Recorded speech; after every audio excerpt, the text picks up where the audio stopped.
अच्छी class most probably hopefully अब ये इशू नहीं होगा। नो फॉर इफेक्ट क्योंकि एक दो मरतबा पहले हुआ है और दोबारा से लॉगिन किया तो माइक ओके है और अब ओके ही होगा इंशाल्लाह। अच्छा क्लास अगर हम थोड़ा सा रिवाइज कर लें चैप्टर नंबर 11 के अंदर है और chapter number 11 is about marketing planning process and marketing mix.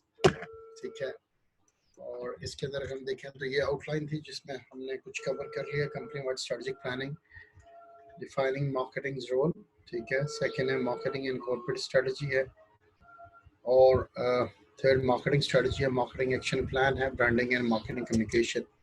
Strategic planning क्या होती है ये मैं कल भी रिवाइज कर चुका हूँ, इससे पहले भी हम देख चुके हैं। और मार्केटिंग एक्शन प्लान क्या है, इसके अंदर 6 स्टेप है, ठीक है। ये हमने देख लिए थे। स्टेप 1 है सिचुएशन एनालिसिस, जिसके अंदर हम देखा था सिचुएशन करंट को देखने के लिए हम क्या करते हैं, सॉर्ट एंड पेस्टल करते हैं। स्टेप 2 है सेट इट कॉर्पोरेट ऑब्जेक्टिव, और कल हमने देखा था defining a market oriented mission, जिसके अंदर हमने मिशन स्टेटमेंट देखा था कि mission statement is the purpose of existence of the organisation.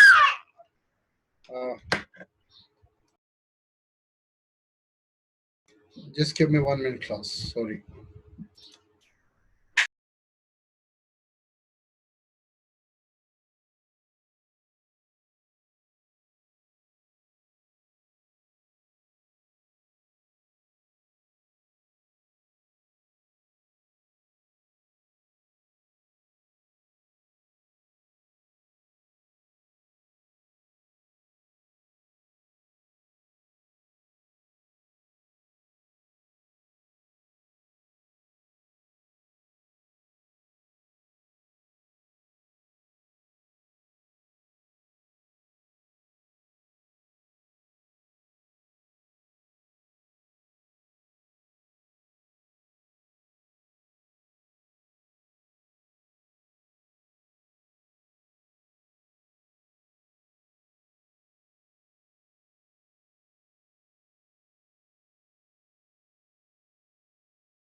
अच्छी क्लास सेकंड स्टेप है सेट इट्स कॉर्पोरेट ऑब्जेक्टिव, और हमने मार्केट ओरिएंटेड मिशन देखा था, और इसके अंदर हमने मार्केट ओरिएंटेड मिशन स्टेटमेंट देखी थी, एंड मिशन स्टेटमेंट की जो है वो डेफिनेशन।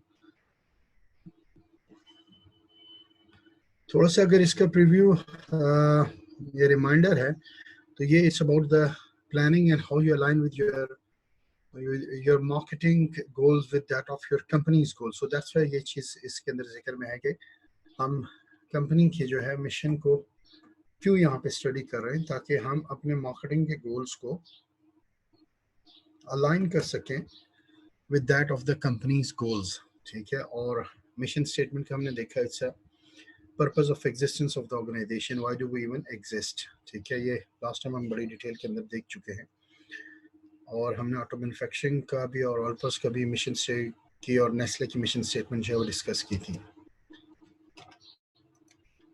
स्टेप 3 पे आज हैं market action plan set its marketing objective. Market objectives क्या हैं वो यहाँ पे हमने इसके देखे थे, business objective and compare to that marketing objectives क्या हैं। Devise an appropriate marketing strategy. आज जो है इन टॉपिक्स को हम देखेंगे डिटेल के अंदर, जिसमें सेगमेंटेशन है, टारगेटिंग है, पोजीशनिंग और मार्केटिंग मिक्स है, ठीक है। लेकिन हम segmentation, targeting, positioning and differentiation, one of the topic जो है आगे ऑथर ने दिया हुआ है वो डिफरेंशिएशन का है, जिसमें ऑथर एक्सप्लेन करता है कि डिफरेंशिएशन की बेसिस पे आप पोजीशनिंग करते हैं। इसको कुछ हम कर चुके हैं, लेकिन टाइप्स ऑफ सेगमेंटेशंस या बेसिस ऑफ सेगमेंटेशंस क्या होती हैं वो आज हम देखेंगे, वहां से आज हम स्टार्ट करेंगे, ठीक है, कि सेगमेंटेशन की बेसिस क्या है। Plan the marketing mix, 4 P's हमने इसमें देखे थे, फिर इम्प्लीमेंटेशन एंड कंट्रोल हमने देखा था, और ये एक प्लानिंग प्रोसेस है जो जिक्र किया था, ठीक है। हमने मार्केट ओरिएंटेड मिशन स्टेटमेंट देखी थी, ऑर्गेनाइजेशन पर्पस, और गूगल की हमने मिशन स्टेटमेंट को हमने डिस्कस किया था, ठीक है। और फिर ये market strategy in the marketing mix हमने देखी थी, जिसके अंदर हमने माइक्रो एनवायरनमेंट देखी थी, मार्केट एनालिसिस है, प्लानिंग है, इम्प्लीमेंटेशन है, कंट्रोल है, मार्केटिंग मिक्स है, और फिर आपकी जो है segmentation, targeting, differentiation and positioning है। और ये वो डिफरेंशिएशन है जिसका मैं आज बता रहा हूँ कि हम इसको भी पढ़ेंगे। ठीक है, मार्केट सेगमेंटेशन क्या है, ठीक है, ये हमने देखा था। मार्केट टारगेटिंग क्या है, मार्केट पोजीशनिंग क्या है, और मार्केटिंग मिक्स क्या है। मार्केटिंग मिक्स ये आगे आगे product, price, place and promotion.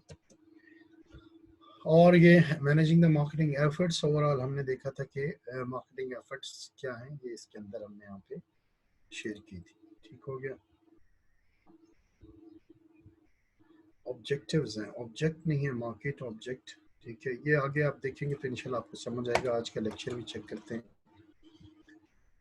Internal analysis के अंदर जैसे हमने स्वॉट देखा था, और हमने उसके अंदर ये डिस्कस किया था कि स्वॉट क्या है और पेस्टल क्या है, और ये आगे स्वॉट भी आ गया, strength and weaknesses and opportunities and threats. और इसका एक स्मॉल सा मैंने आपसे इसको चेक करने के लिए हमने देखा था, जिसमें you people are very clear. Strength and weaknesses are internal to organisation and opportunities and threats are external to organisation. ये हमने कल डिस्कस कर ली थी। ठीक है, अच्छा, मार्केट सेगमेंटेशन दोबारा से अगेन वही डेफिनेशन लिखी है, नॉट अ न्यू डेफिनेशन। ठीक है, मार्केट सेगमेंटेशन क्या है, dividing a market into smaller segment with distinct need. हर एक की डिफरेंट नीड्स होती हैं, characteristics or behavior that might require separate marketing strategies or mixes। mixes का मतलब है कि उसके लिए प्रोडक्ट, प्राइस, प्लेस, प्रमोशन भी डिफरेंट होगी। ठीक है, तो ये सेगमेंट्स क्या है, मार्केट के अंदर ऑलरेडी बने हुए हैं, जिसके पीछे आप जाते हैं, जिसकी नीड्स को आप सर्व करते हैं, that becomes your target market. और वो कैसे बने हुए हैं वो आज हम देख लेते हैं कि सेगमेंटेशन कितने हैं, किस टाइप के हैं, और उसकी बेसिस क्या है। ठीक है, और इसको कल भी और उससे पहले भी, परसों भी एक्सप्लेन किया था कि सेगमेंटेशन इटसेल्फ क्या है, how you segment your market. आप अपने मार्केट को कैसे सेगमेंट करते हो। ठीक है, अच्छा, again with separate marketing strategy, जिसके बारे में बताया था कि अगर एक आदमी है और उसने होंडा 1 to 5 लेना है तो उसकी डिफरेंट नीड्स हैं, और एक आदमी है जिसने लैम्बोर्गिनी और फेरारी लेनी है, उसकी डिफरेंट नीड्स हैं। और Rolls Royce is a luxury car, और BMW is a luxury and expensive car as well, तो उसकी डिफरेंट है। ठीक है, तो हर एक की डिफरेंट डिस्टिंक्ट नीड्स हैं। ये हम फर्दर आगे देख लेते हैं। काफ़ी कुछ तो हमने डिस्कस किया था, जिसमें अगर आपको याद हो तो मैंने बारबी डॉल की जो है वो एग्जांपल दी थी। ठीक है, और उसके अंदर फिर हमने ये भी डिस्कस किया था कि रूट्स पे सिटी के अंदर जो बच्चे पढ़ते हैं उनके सोशल क्लास डिफरेंट है, सोशल क्लास, एंड जो गवर्नमेंट स्कूल के अंदर उनकी सोशल क्लास डिफरेंट है। रूट्स बिकन सिटी की जो सोशल क्लास है, अगर हम एलीट क्लास कहें इनकम के लिहाज से, तो वो इनकम के लिहाज से उनकी नीड्स एंड वांट्स डिफरेंट है, डिस्टिंक्ट नीड्स है।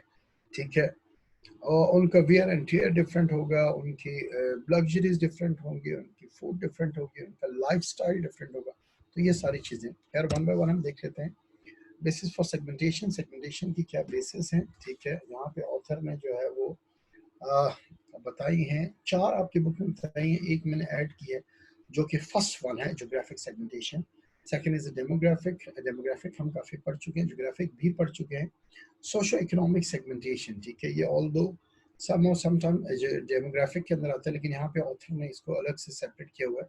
ये social economic on the basis of income के ऊपर टोटली उसने क्लासेस बनाई है, और जिसमें वही चीज़ आती है सोशल इकोनॉमिक के अंदर, जहाँ पे रूट्स बिकन सिटी की बताई है, और जैसे मैंने उस लिहाज से गवर्नमेंट के स्कूल की बताई। और कल हमने जिक्र किया था ये चेन1, जे डॉट और ये अपर क्लास के जो ब्रांड है और उनकी लोकेशन भी, उनका मार्केटिंग मिक्स की जब बात करते हैं तो उसकी product, price, place and promotion भी डिफरेंट है। ठीक है, एज कम्पेयर टू पहचान मॉल, अल जन्नत मॉल, या कारीगर, या फिर एक लोकल ब्रांड या एक नॉन ब्रांड के लिहाज से उनकी जो है वो मार्केटिंग या प्रोडक्ट मिक्सेस डिफरेंट है।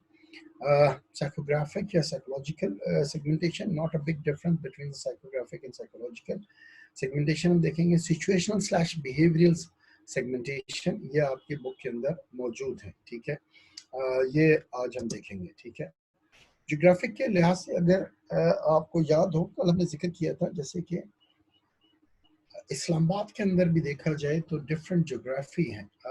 इसका अच्छा, इसको अगर हम देखें,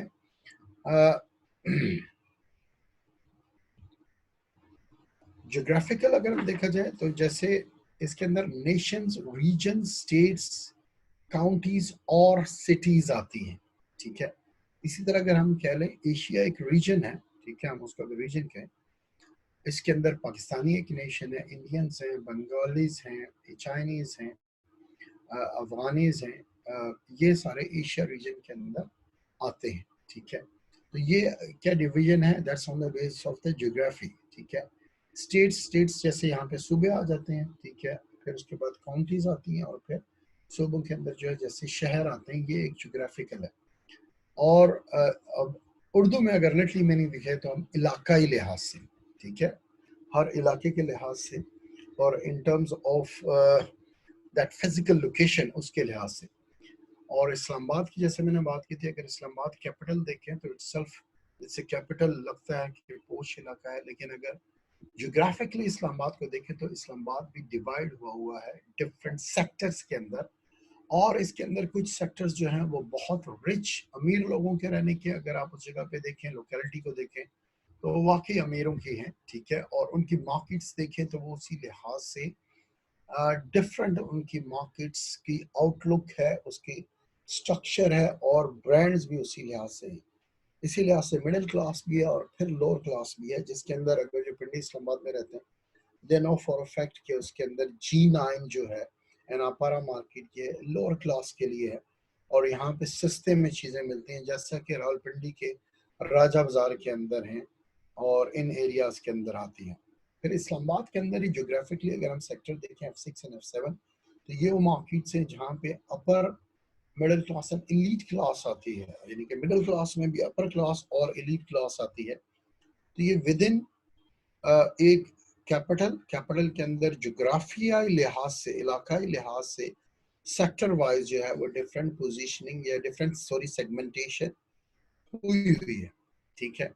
तो geographical segmentation divides the market into different geographical units such as nations, regions, states, counties और cities, ठीक है। तो जब ऑर्गेनाइजेशंस देखती हैं कि किस टाइप का प्रोडक्ट हम बनाते हैं, इसके ऊपर हमने डिस्कशन की और क्वेश्चन भी आपका आया और बड़ा वैलिड क्वेश्चन था कि आप शुरू से डिसाइड कर लेते हैं कि आपके सेगमेंट कौन सा है जिसको आपने टारगेट करना है।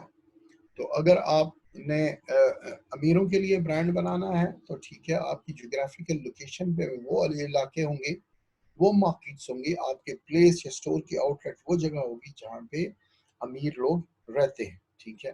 तो दैट्स व्हाई ज्योग्राफिकल सेगमेंटेशन में जब मार्केटर्स होते हैं तो इस ज्योग्राफी को जो है वो बहुत कंसिडरेशन के अंदर रखते हैं कि हमारा जो प्रोडक्ट है वो ज्योग्राफिकल लोकेशन के लिहाज से, इलाकाई लिहाज से, ठीक है, किस जगह पे हम जो है उसको रिजाइड करेंगे या पोजीशन करेंगे। सेकंड जो है demographic segmentation divides the market into group based on variables such as age है, gender है, family size है, family life cycle है, income है, occupation है, education है, religion है, race है, generation है and nationality है, ठीक है। देखिए जैसे अमेरिका के अंदर अगर हम डेमोग्राफी करें तो वहाँ पे हस्पानिया के लोग भी हैं, स्पेनिश, और वहाँ पे डिफरेंट ऐसी कंपनीज है जिन्होंने स्पेनिश कस्टमर्स को टारगेट करने के लिए स्पेशल प्रोडक्ट डिज़ाइन किए हैं जो कि उन्हीं के कल्चर के अकॉर्डिंग जो है वो बनाए जाते हैं, ठीक है। इस तरह अफ्रीको अमेरिकन है, ठीक है, जो कि उन्हीं के कल्चर के अकॉर्डिंग बनाए थे। इस तरह मैक्सिकन है, तो यहाँ पे हम उसको इवन नेबरहुड मार्केटिंग भी कहते हैं, लोकल मार्केटिंग भी कहते हैं कि जिस जगह पे आप होते हैं आप उसी इलाके के लिहाज से वैसे प्रोडक्ट लॉन्च करेंगे। बरतानिया के अंदर अगर आप देख लें, ठीक है, जहाँ पे टेस्को या एसडा स्टोर्स हैं और जिस जगह पे वो मौजूद हैं और वहाँ पे लोकल कम्युनिटी एशियन है, तो वहाँ पे वो प्रोडक्ट मिलेंगे जो एशियंस यूज़ करते हैं। हो सकता है जहाँ पे वो इंग्लिश पीपल डोमिनेंट या गोरा डोमिनेंट इलाका है वहाँ पे वो प्रोडक्ट बिल्कुल भी उनके स्टोर्स के अंदर मौजूद नहीं होगी। तो फिर ये हम आगे लोकल मार्केटिंग के अंदर देखेंगे, तो ये उस लिहाज से करते हैं। सो दैट्स वाई जो नेशनैलिटी की बात कर रहे हैं, रेस की है, रिलीजन की है, एजुकेशन की है, ठीक है, जनरेशन की है, ये सारे डेमोग्राफिक फैक्टर्स के अंदर आते हैं, ठीक है। एज और जेंडर है तो बारबी जैसे हम कहते हैं toys for kids, video games for teenagers, ठीक है। सो यू अंडरस्टैंड कि एज उसमें आ जाता है, बच्चों के लिए खिलौने और वीडियो गेम्स टीनेजर के लिए, तो इसमें एज है चाइल्ड एंड टीनेजर्स की। Gender male and female, again वही बात आती है। फीमेल्स टॉयज में बारबी डॉल लेंगे और लड़के क्या लेंगे, गाड़ी या पिस्टल, ठीक है। तो दीज आर द थिंग्स जो कि उस लिहाज से जेंडर को टारगेट करते हैं। इसी तरह आप जेंडर के लिहाज से मैकडोनल्ड फास्ट फूड है और KFC पिज़्ज़ा हट है, तो वो जेंडर में, लेकिन एज वो क्या यूथ उनको टारगेट करते हैं, ठीक है। और इनकम इसके अंदर आती है कि उनकी इनकम क्या, ऑक्यूपेशन उनका शोबा क्या है या कौन सी वो जॉब कर रहे हैं, उनकी एजुकेशन क्या है। रिलीजन के ऊपर अगर हम बात करें तो जैसे मैकडोनल्ड जब इंडिया के अंदर गया और उसने शुरू में गाय का गोश्त बेचा, तो गाय के गोश्त के लिहाज से उसको सक्सेस नहीं हो सके। पाकिस्तान के अंदर ऐसे ही है, आप हराम फूड जो है यहाँ पे सेल नहीं कर सकते, ठीक है, क्योंकि रिलीजन के अंदर प्रोहिबिटेड है। इंडिया के रिलीजन में मोस्टली जो है हिंदूज हैं और उसमें जो है वो गाय का गोश्त जो है उसको मुकद्दस समझते हैं। तो मैकडोनल्ड जैसी कंपनी ने भी ये ब्लंडर किया था कि वहाँ पे उन्होंने उनके रिलीजन के मुनाफी अगेंस्ट जाके गाय का गोश्त सेल किया, जिसमें से मैकडोनल्ड की जो है इनिशियली बहुत ज़्यादा उसको टफ टाइम देखना था। तो these are all the demographic, ठीक है, जिसकी बेसिस के ऊपर आप अपने कस्टमर्स को डिवाइड करते हैं। तो ये सेगमेंटेशन लाजमी है, ज़रूरी है, जिसके अंदर आप देखते हो कि आपने कैसे जो है वो अपने कस्टमर को टारगेट करना है, ठीक है, on the basis of demography, जिसके अंदर हम ये सारे पॉइंट्स डिस्कस करें। एज है, जेंडर है, फैमिली साइज है, फैमिली लाइफ साइकिल है, income, occupation, education, religion, race, generation and nationality, ठीक है। तो F6 F7 में वही लोग आएंगे जिनकी इनकम हाई है और वो एक्सपेंसिव चीज़ें खरीद सकते हैं, उनकी सिंपल लफ्ज़ों में उनकी पॉकेट अफोर्ड करती है, उनकी जेब अफोर्ड करती है। So that's why that's on the basis of that demography, but with the combination of the geography as well. तो जब लोकेशन की बात करते हैं तो ज्योग्राफिकल एरिया और डेमोग्राफी में उस ज्योग्राफिकल एरिया में उन लोगों की इनकम की हम बात करते हैं, ठीक है। सोशो इकोनॉमिक क्लासेस, ठीक है, ये आपकी बुक के अंदर ऑथर ने दिया है कि जिसको अक्सर डेमोग्राफिक के अंदर ही है, क्योंकि यहाँ पे हम डिस्कस कर रहे होते हैं इनकम भी, ठीक है, और ऑक्यूपेशन भी, एजुकेशन भी, ये सोशो इकोनॉमिक के अंदर आती है। देखिए, जिसका जो शोबा है, जिसकी जो पोजीशन है, अगर वो मैनेजर या टॉप बॉस है तो श्योरली उसकी इनकम भी बेहतर होगी, और अगर किसी जगह पे CEO या टॉप बॉस है तो एजुकेशन की वजह से वो उस पोजीशन पे वहाँ पे पहुंचा हुआ है, ठीक है। तो ये खैर सारी चीज़ें आती हैं, लेकिन यहाँ पे सोशो इकोनॉमिक है, अगर सेपरेट कर दिया तो इट्स मच अप्रिशिएटेड गुड कि हम क्लियर डिस्टिंक्शन कर सकते हैं कि सोशो इकोनॉमिक सेगमेंटेशन क्या है, ठीक है। Most and widely use segmentation is the socio economic. It's very well said, ये वाकई सोशो इकोनॉमिक है, ठीक है। क्योंकि अच्छा, कॉटलन कैलर ने मार्केटिंग के बुक के अंदर मर्ज हुआ है, लेकिन यहाँ पे थोड़ा सा और क्लियर हो गया है कि क्या है। अब क्लास देख लें, क्लास उसको डिवाइड किया उसने A B C और फिर C1 C2 और D तक, ठीक है। ये डिफरेंट क्लासेस उसने डिफाइन किए, फिर उनके सोशल स्टेटस के बारे में बताया है कि उन क्लासेस के नाम क्या दिए, सोशल स्टेटस में आप उनको क्या कहेंगे, ठीक है। और फिर जॉब डिस्क्रिप्शंस हैं कि ये जो क्लासेस हैं उनकी जॉब डिस्क्रिप्शन क्या है, ठीक है। अभी मैंने पीछे जिक्र किया ऑक्यूपेशन की बात की है, तो occupation is their job description, वो करते क्या है, other their businessman, other middle manager, higher managers क्या है, उनका शोबा, उनका पेशा क्या है, ठीक है। अब यहाँ पे क्लास A को देख लें तो सोशल स्टेटस के अंदर क्या है, वो अपर क्लास के अंदर आता है, ठीक हो गया। अपर मिडिल क्लास, ठीक है, मिडिल क्लास के अंदर भी उसने जो है वो 2 क्लासेस बना दी, ठीक है, बल्कि 3 बनाया। One of the thing is कह सकते हैं कि इसने इलीट क्लास को जो है वो मिस कर दिया है, या अपर क्लास को मिस कर दिया है। आई वुड से इलीट क्लास को जो है ना इसने उस लिहाज से इसमें मिस कर दिया, ठीक है।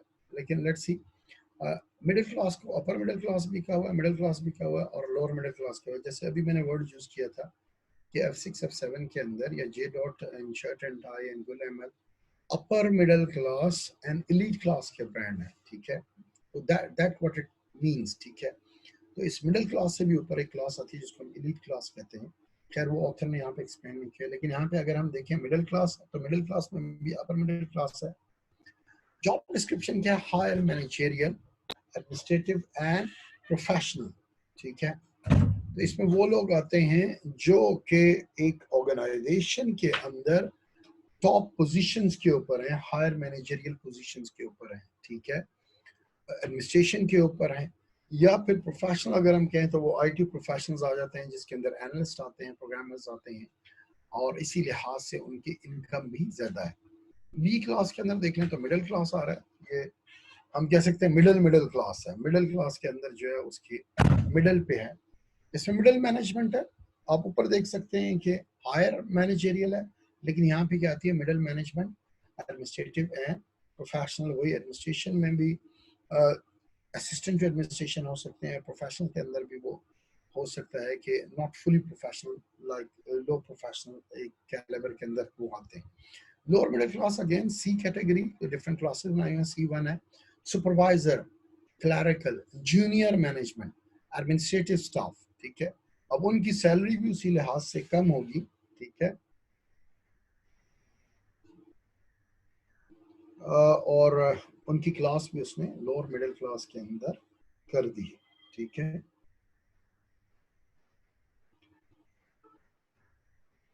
अच्छा जी, C2 वर्किंग क्लास, ठीक है। C1 C2 दो क्लासेस सी क्लासेस को दिया हुआ।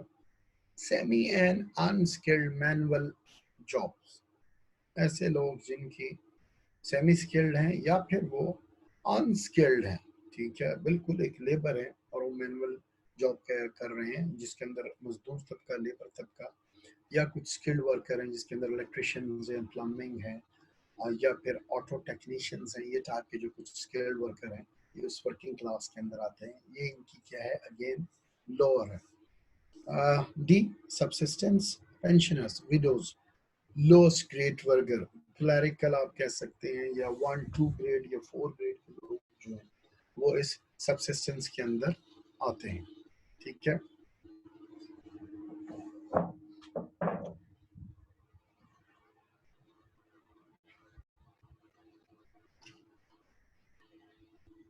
अच्छा, ये तो अब क्लासेस हमने देख ली, और इसमें से क्लियर हो गया अब यहाँ से। और एक और मैं जो कहूँगा, जो मैं ऐड करता हूँ, वो एलीट क्लास है, जो कि अपर मिडिल क्लास से भी अबव है, ठीक है। क्योंकि सम जगह पे ऑथर्स ने उसको एज ए एलीट क्लास या अपर क्लास दिया है। तीन क्लासेस दिए हैं, upper class, middle class and lower class, ठीक है। मेजर जो कैटेगराइजेशन है क्लासेस की, upper middle and lower, upper middle and lower. यहाँ पे ऑथर ने मिडिल एंड लोअर क्लास को किया है, ठीक है। और लोअर क्लास में भी दो कैटेगरीज, जैसे कि इसने वर्किंग क्लास एंड सबसिस्टेंस का दिया हुआ है। और मिडिल क्लास को, ये तो मल्टीपल ऑथर्स ने मिडिल क्लास को भी तीन क्लासेस के अंदर फर्दर डिवाइड किया कि मिडिल क्लास में भी अपर मिडिल क्लास आती है, और मिडिल क्लास में मिडिल क्लास आती है, और लोअर मिडिल क्लास भी आती है।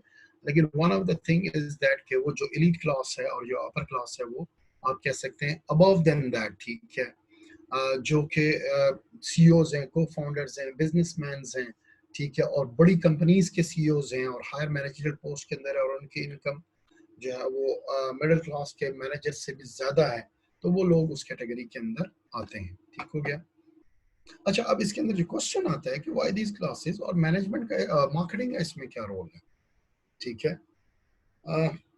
If you would like to write answers, तो आप राइट कर सकते हैं कि इन क्लासेस में मार्केटिंग का क्या रोल है, और ये क्लासेस क्यों डिफाइन की हुई हैं, और क्यों इतनी डिटेल के अंदर ऑथर ने ABC, C1, C2, C and D जो है वो क्लासेस डिफाइन की हुई हैं।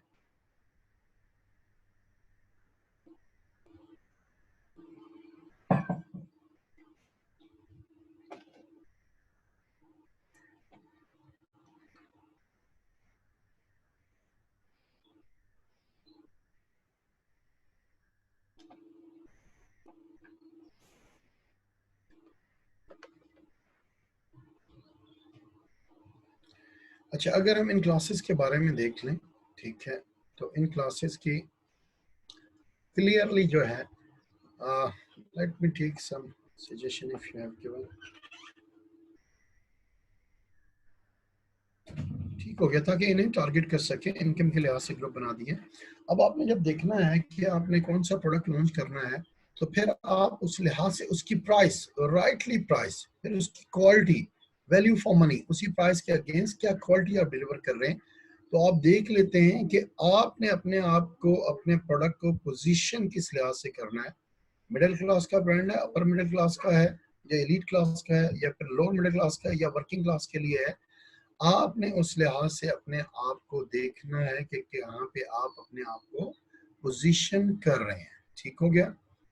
तो ये उस लिहाज से पोजीशनिंग के लिहाज से है। और फिर आपके प्रोडक्ट की प्राइस क्या है, आप प्रोडक्ट को प्लेस कैसे करेंगे, ठीक है, लोकेशन यानी कि क्या होगी, और अगर जो प्राइस आप चार्ज कर रहे हैं उसके बारे में वैल्यू क्या देंगे आप, ठीक है, जितनी प्राइस चार्ज कर रहे हैं, वैल्यू फॉर मनी हमने देखा, ठीक है। तो वो वैल्यू आप उस प्राइस के अगेंस्ट जो है वो देते हैं, ठीक है। अच्छा, क्वेश्चन आया था एजाज का, सब्सिस्टेंस, अगर सब्सिस्टेंस के अगर हम उर्दू में अगर लफ्जी मानी देखें तो इसको वजीफा भी कहते हैं। तो पेंशन आपकी वजीफा ही लगा होता है। विडोज, ठीक है, बेवा है, एंड लोस्ट ग्रेड वर्कर, ये सब्सिस्टेंस के अंदर आते हैं, ठीक है। इनको हम कहेंगे कि ये सब्सिस्टेंस क्लास है। जो लोग जो हैं पेंशनर हैं, पेंशन लेने वाले हैं, ठीक है, और वो अब रिलाई कर रहे हैं अपनी पेंशन के ऊपर ही, ठीक है। और सब्सिस्टेंस को अगर हम देखें तो जो आदमी सिर्फ अपने आप को सपोर्ट कर रहा है, ठीक है, एट ए मिनिमम लेवल या मिनिमम इनकम लेवल के ऊपर, ठीक है, क्योंकि पेंशनर्स को देखे होते हैं कि वो इवन अपनी पेंशन से अपना ही गुजारा चला रहे होते हैं। It's not a very much big income, ठीक है। स्किल्ड लेबर जो है, स्किल्ड वर्कर जो है वो ज़्यादा कमा लेते हैं, ठीक है, एंड सेमी स्किल्ड वर्कर भी कमा लेते हैं। और मजदूर अगर मजदूरी करें और ज़्यादा मेहनत करें तो ज़्यादा इनकम कर लेते हैं। तो सब्सिस्टेंस को उसने डी कैटेगरी के अंदर है। इसके उर्दू के मतलब वजीफा आता है, और इंग्लिश के अगर हम कहें कि minimum income needed for a person, for an individual, ठीक है, तो उसमें ज़्यादा पेंशनर्स आ जाते हैं, विडोज आ जाती हैं, एंड लोस्ट ग्रेड वर्कर आ जाते हैं। ये सोशल क्लास है। ख्याल इजाज ने पूछा था, किसी ने भी पूछा था, ठीक है। अच्छा जी, नेक्स्ट अगर हम देख लें तो साइकोग्राफिक जो सेगमेंटेशन है, that's based on the social lifestyle और पर्सनालिटी ट्रेट्स, ठीक है, कि इंडिविजुअल की पर्सनालिटी क्या है। सोशल क्लास हमने देख लिया, ठीक है, कि जैसे क्लासेस हम ऑलरेडी डिस्कस कर चुके हैं कि वो भी अगेन इनकम के लिहाज से आती हैं, उनकी ऑक्यूपेशन के लिहाज से आती हैं, ठीक है। लेकिन one of the thing is the lifestyle, वो क्या लाइक करते हैं, क्या डिसलाइक करते हैं। यूथ की जैसे मैंने बात की है कि वो स्पोर्ट्स बाइक या स्पोर्ट्स कार को लाइक करेगा या फिर होंडा 125 को लाइक करेगा, ठीक है। और अगेन उस लिहाज से जो है वो ओल्ड पीपल जो है उनका लाइफस्टाइल डिफरेंट है, तो वो डिफरेंट चीज़ों को लाइक करेंगे। पर्सनालिटी ट्रेट में एक एजुकेटेड पर्सन की डिफरेंट जो है वो साइकोग्राफी होगी, जबकि एक नॉन एजुकेटेड पर्सन की डिफरेंट होगी, ठीक है। फिर ये चीज़ें उनकी ट्रेट्स जो हैं, पर्सनालिटी ट्रेट्स उनकी कल्चर से भी इन्फ्लुएंस करते हैं, और हर इलाके का कल्चर और हर मुल्क का कल्चर जो है वो अलग होता है। तो ये सारी पर्सनैलिटी भी उससे रिफ्लेक्ट होती है। ये इसके अंदर साइकोग्राफिक सेगमेंटेशन है, लाइफस्टाइल के लिहाज से वो सेगमेंटेशन है, ठीक है।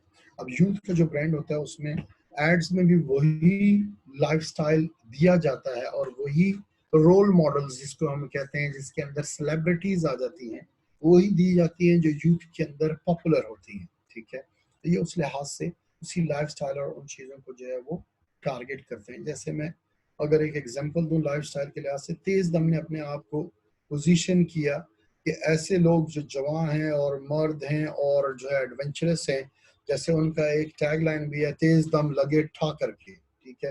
ये कॉटन कैलर के बुक के अंदर उन्होंने इसको इस लिहाज से बताया हुआ कि लगे ठा करके। तो तेज दम ने उस लिहाज से उस लाइफस्टाइल वालों को पोजीशन किया है। सिगरेट के अब ऐड नहीं आते, लेकिन जब ऐड आते थे तो उस टाइम उन्होंने कहा कि सिगरेट पीते ही वो लोग हैं जो कि बहादुर हैं, एडवेंचर करते हैं, ठीक है, और बहादुरी वाले काम करते हैं, या जो फिर मेच्योर हैं, और सिगरेट पीना एक बहुत बड़ी अच्छी जो है वो लाइफस्टाइल की है। तो these are like the psychographic segmentation जिसके लिहाज से वो उनको पोजीशन करते हैं। जैसे अभी करंट जो है वो तेज दम जैसे लगे ठा करके, ये उनकी उस लिहाज से साइकोग्राफिक है, पोजिशनिंग है, सेगमेंटेशन है, और ये लाइफस्टाइल की बेसिस के ऊपर है, ठीक है।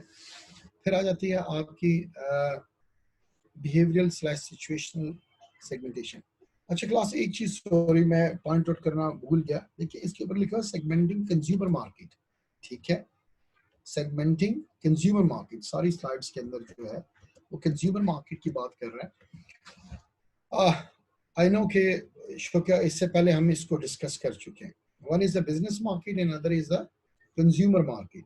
ठीक है, तो ये हम जो सारी सेगमेंटेशन डिस्कस कर रहे हैं ये कंज्यूमर मार्केट की सेगमेंटेशन के ऊपर हम बात कर रहे हैं। और कौन है कंज्यूमर? मी एंड यू, मैं और आप स्टूडेंट, आप लोग, हम क्या, वी आर द कंज्यूमर। और ये जो सेगमेंटेशन है ये मेरे और आपकी बेसिस के ऊपर की हुई है। क्यों कि इससे आगे हम जो है वो इंडस्ट्रियल सेगमेंटेशन भी पढ़ेंगे और मोस्ट प्रॉब्ली आज हम इसको उसको भी शायद कवर कर लें इंडस्ट्रियल सेगमेंटेशन को। शायद की बात है क्योंकि मार्केट पोजीशनिंग एंड टारगेटिंग को मैं पहले करवाऊंगा, डिफरेंशिएशन को नहीं, तो इंडस्ट्रियल सेगमेंटेशन हम कल के में कर लेंगे, देख लेंगे। तो खैर जो बताना मैं चाह रहा हूँ कि this is all segmentation of me and you consumer. ठीक है, so that's why it's written on the top. Market segmentation के नीचे लिखा हुआ है सेगमेंटिंग कंज्यूमर मार्केट्स, और बाकी सारी हमने देख ली। Is the next is the behavioural. ठीक है, जो बिहेवियर्स के ऊपर होती है, या सिचुएशनल सेगमेंटेशन। ठीक है, सिचुएशन के ऊपर है। इसमें कहता है divides buyer into group based on their knowledge, their attitude, uses और रिस्पॉन्सेज टू अ प्रोडक्ट। ठीक है, सिचुएशन है, बिहेवियर है, और इसके अंदर ऑथर ने इसको लिखा हुआ है ओकेजन्स के ऊपर। ठीक है, कि जो सम ऑफ द ओकेजन्स के लिए आप यूज करते हैं। ठीक है, आप कह सकते हैं ओकेजन ऑफ यूज में इस तरह ईद आ जाती है, क्रिसमस आ जाती है। ठीक है, दीज आर द ओकेजन्स। ठीक है, कुछ प्रोडक्ट ऐसे होते हैं जो ब्रेकफास्ट में कंज्यूम किए जाते हैं और कुछ ऐसे होते हैं जो लंच या डिनर में कंज्यूम किए जाते हैं। ठीक है, इसके अंदर जो है बिहेवियरल के अंदर आप कह सकते हैं user status, usage rate, loyalty status. ठीक है, ये वो सारे पॉइंट्स जो आते हैं वो बिहेवियरल या सिचुएशनल सेगमेंटेशन के अंदर आते हैं। बिहेवियर के अंदर अगर हम लॉयल्टी स्टेटस की बात करें तो आपने देखो जो लोग जिस ब्रांड के लॉयल हैं, ये शायद मैंने पहले आपकी क्लास में ही मंडे को जिक्र किया था या हमने उससे लास्ट वीक में थे कि जो जिस ब्रांड के लॉयल हैं वो उसी ब्रांड को यूज करते हैं क्योंकि उनकी लॉयल्टी क्रिएट हो चुकी है। ठीक है, और एप्पल की एग्जांपल में देखिए लोग एप्पल के ब्रांड को यूज करते हैं तो लोगों ने एप्पल के टैटूज अपनी बॉडी के ऊपर बनाया हुआ। हेयर कटिंग जो है वो एप्पल की हुई है उन्होंने। ठीक है, पूरे सर के अंदर जो है वो एप्पल बनाया हुआ है। फिर हर प्रोडक्ट, उनका कंप्यूटर देख लें, उनका आईपॉड देख लें, उनका आईफोन देख लें, उनके सॉफ्टवेयर देख लें जो गैजेट्स हैं, और वो भी उन्होंने क्या किया हुए एप्पल के ही वो यूज करते हैं। So these are in the behavioural segmentation, जिसके अंदर आप देख सकते हैं कि डिफरेंट ओकेजन्स के ऊपर जो है, लाइक ईद एंड क्रिसमस के बारे में हम बात करें तो जो उस लिहाज से स्पेशली टारगेट किए जाते हैं और प्रोडक्ट लॉन्च किए जाते हैं वो इस बिहेवियरल और सिचुएशनल सेगमेंटेशन के अंदर आते हैं। ठीक है, अच्छा जी, टारगेट मार्केट देखिए ये सेगमेंटेशन, अच्छा लास्ट टाइम हमने जिक्र किया था कि सेगमेंट बने हुए हैं और मौजूद है। अगर हम इन सारे सेगमेंट्स को देखें जो हम देख चुके हैं तो क्या है कि ये सारे सेगमेंटेशन ऑलरेडी मार्केट के अंदर बने हुए हैं, और ऐसा है। मार्केट्स इस लिहाज से डिवाइडेड हैं, ज्योग्राफिकल लोकेशन के लिहाज से भी डिवाइडेड हैं। अगर हम इनके रीजन्स की बात करें तो रीजन्स के अंदर हम यूरोपियन रीजन की बात करें तो कंपैरेटिवली डेवलप्ड नेशंस हैं। वहाँ पे हम अमेरिका की बात करें तो ज्योग्राफिकली डेवलप्ड है, कनाडा डेवलप्ड है। ठीक है, लेकिन हम अगर इसी में एशिया में और साउथ एशिया रीजन की बात करें तो it's not much more develop उस लिहाज से। तो ये सेगमेंट बने हुए हैं। अगर हम जैसे पिंडी इस्लामाबाद की बात करते हैं तो ज्योग्राफिकली एरियाज डिवाइड हुए हैं और एरियाज बने हुए हैं। ठीक है, ज्योग्राफिकल लोकेशन के लिहाज से वो तो एग्जिस्ट कर ही रहे, लेकिन उन्हीं ज्योग्राफिक के अंदर डेमोग्राफिक सेगमेंटेशन भी है कि हर एरिया इनकम के लिहाज से भी डिवाइडेड हुआ है। जैसे इस्लामाबाद में एग्जांपल G9 अपारा की मार्केट डिफरेंट है, F6 F7 E7 की मार्केट डिफरेंट है। ठीक है, इसी तरह पिंडी के अंदर सदर की मार्केट, कमर्शियल की market is a different class और राजा बाजार की और ढोक खब्बा और जो है डिफरेंट अदर लोकेशंस, उनकी डिफरेंट क्लास है। सोशो इकोनॉमिक क्लासेस भी बनी हुई हैं, ठीक है। हमारे पास अपर क्लास है, मिडिल क्लास है, लोअर क्लास है, ये 3 मेजर क्लासेस भी बनी हुई है। साइकोलॉजिकल एंड साइकोग्राफिक भी बनी हुई है। सिचुएशंस की बेसिस के ऊपर, लोगों के बिहेवियर्स के ऊपर भी जो है हर एक डिफरेंट बिहेवियर है, ये सेगमेंट्स बने हुए हैं, ठीक है। फिर हमने क्या कहा था, अब आप इसमें से मिक्सचर ऑफ सेगमेंट कर सकते हैं कि ज्योग्राफिकल लोकेशन कौन सी चूज करनी है, इनकम कौन सी चूज करनी है आपने, ठीक है। सोशो इकोनॉमिक क्लास कौन सी है आपकी, अपर क्लास है या मिडिल क्लास है, मिडिल में भी अपर मिडिल क्लास है या लोअर मिडिल क्लास है, या फिर लोअर क्लास है और लोअर क्लास के अंदर भी हमने देखा सब्सिस्टेंस और स्किल्ड एंड अनस्किल्ड लोग, वो लोग भी मौजूद हैं। तो कौन सी सोशो इकोनॉमिक है, ठीक है। अब अगर ये जो स्लाइड मैंने रखी हुई है और अब वो मेरी जो एग्जांपल दिया, हम फर्दर आगे बहुत सी एग्जांपल देखेंगे, हमने लास्ट टाइम भी देखी है कि बारबी डॉल की, तो हमें पता लग गया है कि बारबी डॉल जो है और नाम से जाहिर हो गया कि ये डेमोग्राफिक में अगर सेक्स की बात करें तो ये फीमेल्स के लिए है।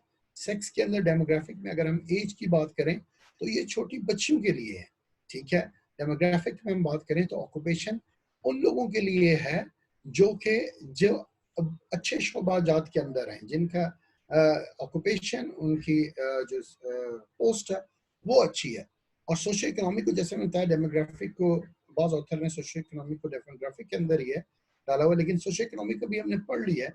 उसमें हम देख सकते हैं कि ये अपर मिडिल क्लास के और एलीट क्लास का ब्रांड है, क्योंकि बारबी डॉल ने दुनिया भर में अपने आप की पोजीशन, जो ओरिजिनल बारबी डॉल है, जो कंपनी है जिसका ब्रांड है बारबी डॉल, उसने अपने आप को सोशो इकोनॉमिक के अंदर अपर मिडिल क्लास और एलीट क्लास के लिहाज से पोजीशन किया हुआ है, ठीक है। तो यहाँ से अब मैं बताऊं, ये जो सारी चीजें हमने बताई, और ज्योग्राफी में देख लें कि F6 F7 की मार्केट के अंदर बारबी डॉल को सेल किया जाए, वो आप पा रहा, और राजा बाजार के अंदर जाके बारबी डॉल नहीं बिकेगी क्योंकि वहां पे उसका कस्टमर ही नहीं आता। अब यहाँ पे अगर आप देख लें तो ये जो बारबी डॉल है, it's a mixture of all the segments, and these mixture of all the segment that becomes your target market. Target market की डेफिनेशन में ऑथर कहता है जिस सेगमेंट को आप सर्व करते हैं that becomes your target market. और पहले भी मैं कई बार जिक्र कर चुका हूँ, अभी भी मैंने बताया कि it's not only one segment, it's on the basis of geographic, demographic, socioeconomic, psychographic, and situational or behavioral segmentation. On that basis, you position your, you target your market, ठीक है। तो ये उनकी कॉम्बिनेशन के अंदर होता है, ठीक है। अच्छा, हम टारगेट मार्केट में थे। Consists of set of buyers who share common needs or characteristics that the company decide to serve. Common needs again income के लिहाज से जो सस्ता प्रोडक्ट है वो सस्ते को टारगेट करेंगे, ठीक है। वो उसी लिहाज से वो सस्ती क्लास है, उनकी ऑक्यूपेशन भी डिफरेंट है, उनकी इनकम भी डिफरेंट है, उनकी ज्योग्राफिकल लोकेशन भी डिफरेंट है।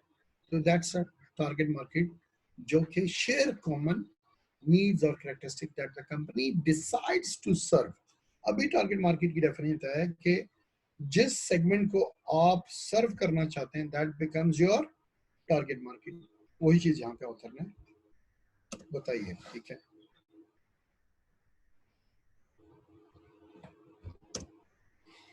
अच्छा, पहले मैं अगर डिफरेंशिएशन पे आ जाऊँ तो फिर हम अनडिफरेंशिएशन में आ जाएंगे, बट आई बिलीव कि इससे आपको ज्यादा क्लियर हो जाएगा, ठीक है।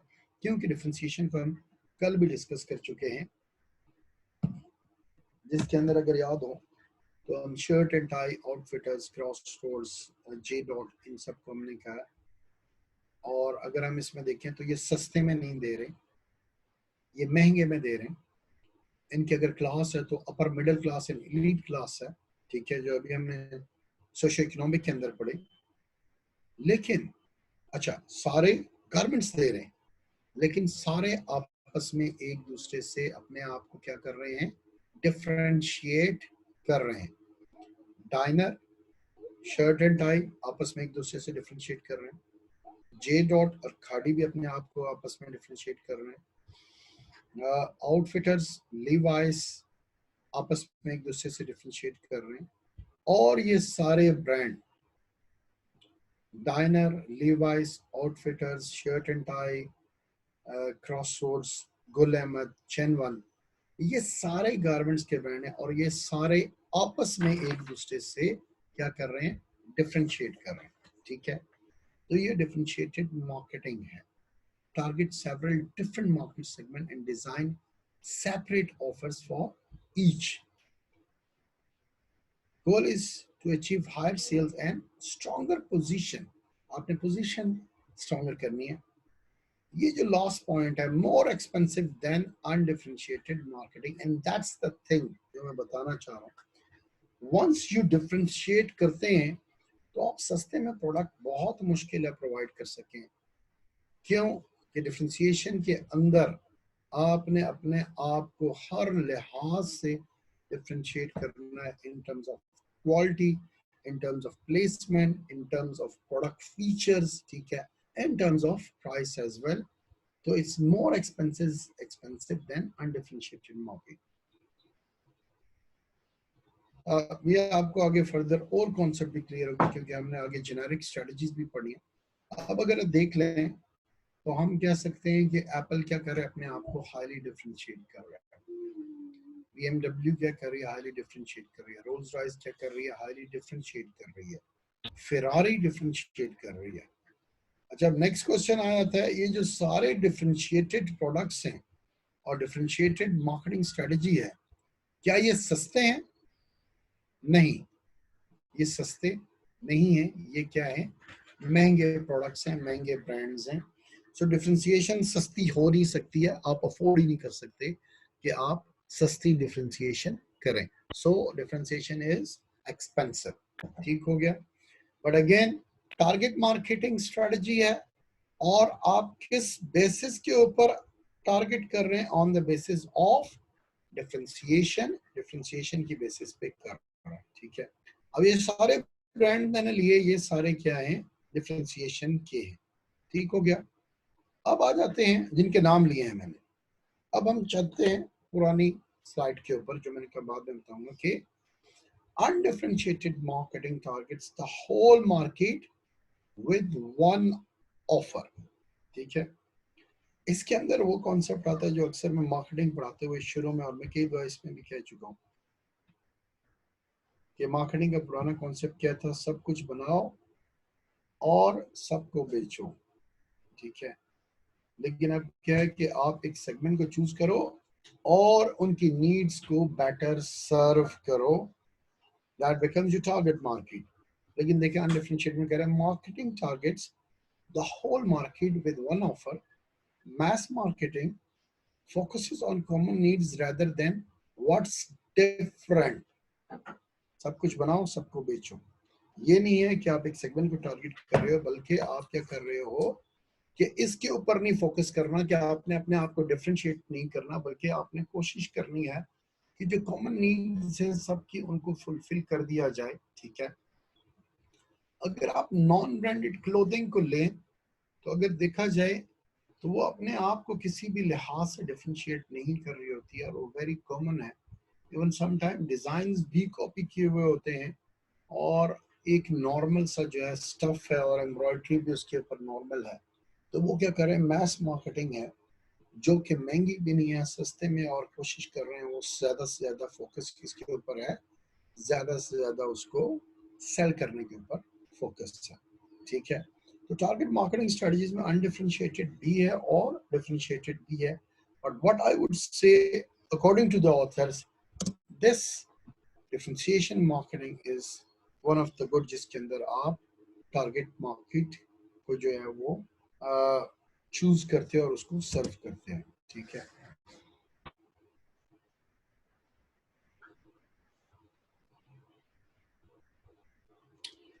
इस स्लाइड को इग्नोर कर दें, यू मे बी कंफ्यूज, इसको छोड़ दें। ठीक है, आगे हम देख लेते हैं। फिर आ जाती है टारगेट मार्केटिंग स्ट्रेटजी के अंदर माइक्रो मार्केटिंग। ठीक है, ये वो जो बात है अब ये आपको क्लियर हो जाएगा। Is the practice of tailoring products and marketing programmes to suit the taste of specific individual and location. इसकी दो टाइप्स आती हैं, लोकल मार्केटिंग और इंडिविजुअल मार्केटिंग। ठीक है, ये वो मार्केट की एग्जांपल है जो मैंने कहा कि ब्रिटानिया के अंदर जो सुपर स्टोर्स हैं, अगर टेस्को है, एस्डा है, मोरिसन है, लिडल है, वो अगर उस जगह पे जहाँ पे करीब जो है लोकल एशियन कम्युनिटी ज्यादा है, तो फिर वो क्या करते हैं, involves tailoring brands and promotion to the needs and wants of the local customer groups. तो वहां पे आपको एशियन प्रोडक्ट नजर आएंगे, आपको वहां पे नेशनल के मसाला जात मिलेंगे, शान के मसाला जात मिलेंगे, ठीक है। और जो यहाँ के लोकल ब्रांड्स हैं वो वहाँ पे आपको उन स्टोर्स के अंदर मिलेंगे। ये क्या कहलाती है, ये लोकल मार्केटिंग कहलाती है। सिटीज, नेबरहुड्स एंड स्टोर्स की बात करते हैं। इंडिविजुअल मार्केटिंग, ठीक है, one to one marketing, mass customisation, marketing of markets of one marketing, ठीक है, involves tailoring product and marketing program to the needs of preference of individual customer। इसके अंदर अगर मैं एक सिंपल समझने के लिए बात करूं, तो जब जैसे दर्जी के पास जाते नहीं और जाके आप अपने जो है वो साइज देते हैं, नाप देते हैं और फिर कहते हैं और अपनी मर्जी के सूट को बताते हैं कितनी पॉकेट्स रखनी है, डिजाइन क्या रखना है, कॉलर रखना है, बैंड रखना है, बटन्स रखने हैं, बाजू के नहीं रखने हैं। तो ये वो चीजें जो कि इंडिविजुअल नीड के अकॉर्डिंग आप उस लिहाज से पोजीशन करते हैं, that is a one to one marketing, जो कि जहाँ पे आप टेलरिंग कर रहे होते हैं, ठीक है। शर्ट एंड टाई टेलरिंग भी कर रही है, वो वन टू इंडिविजुअल मार्केटिंग भी कर रही है, और वो डिफरेंशिएटेड मार्केटिंग भी कर रही है।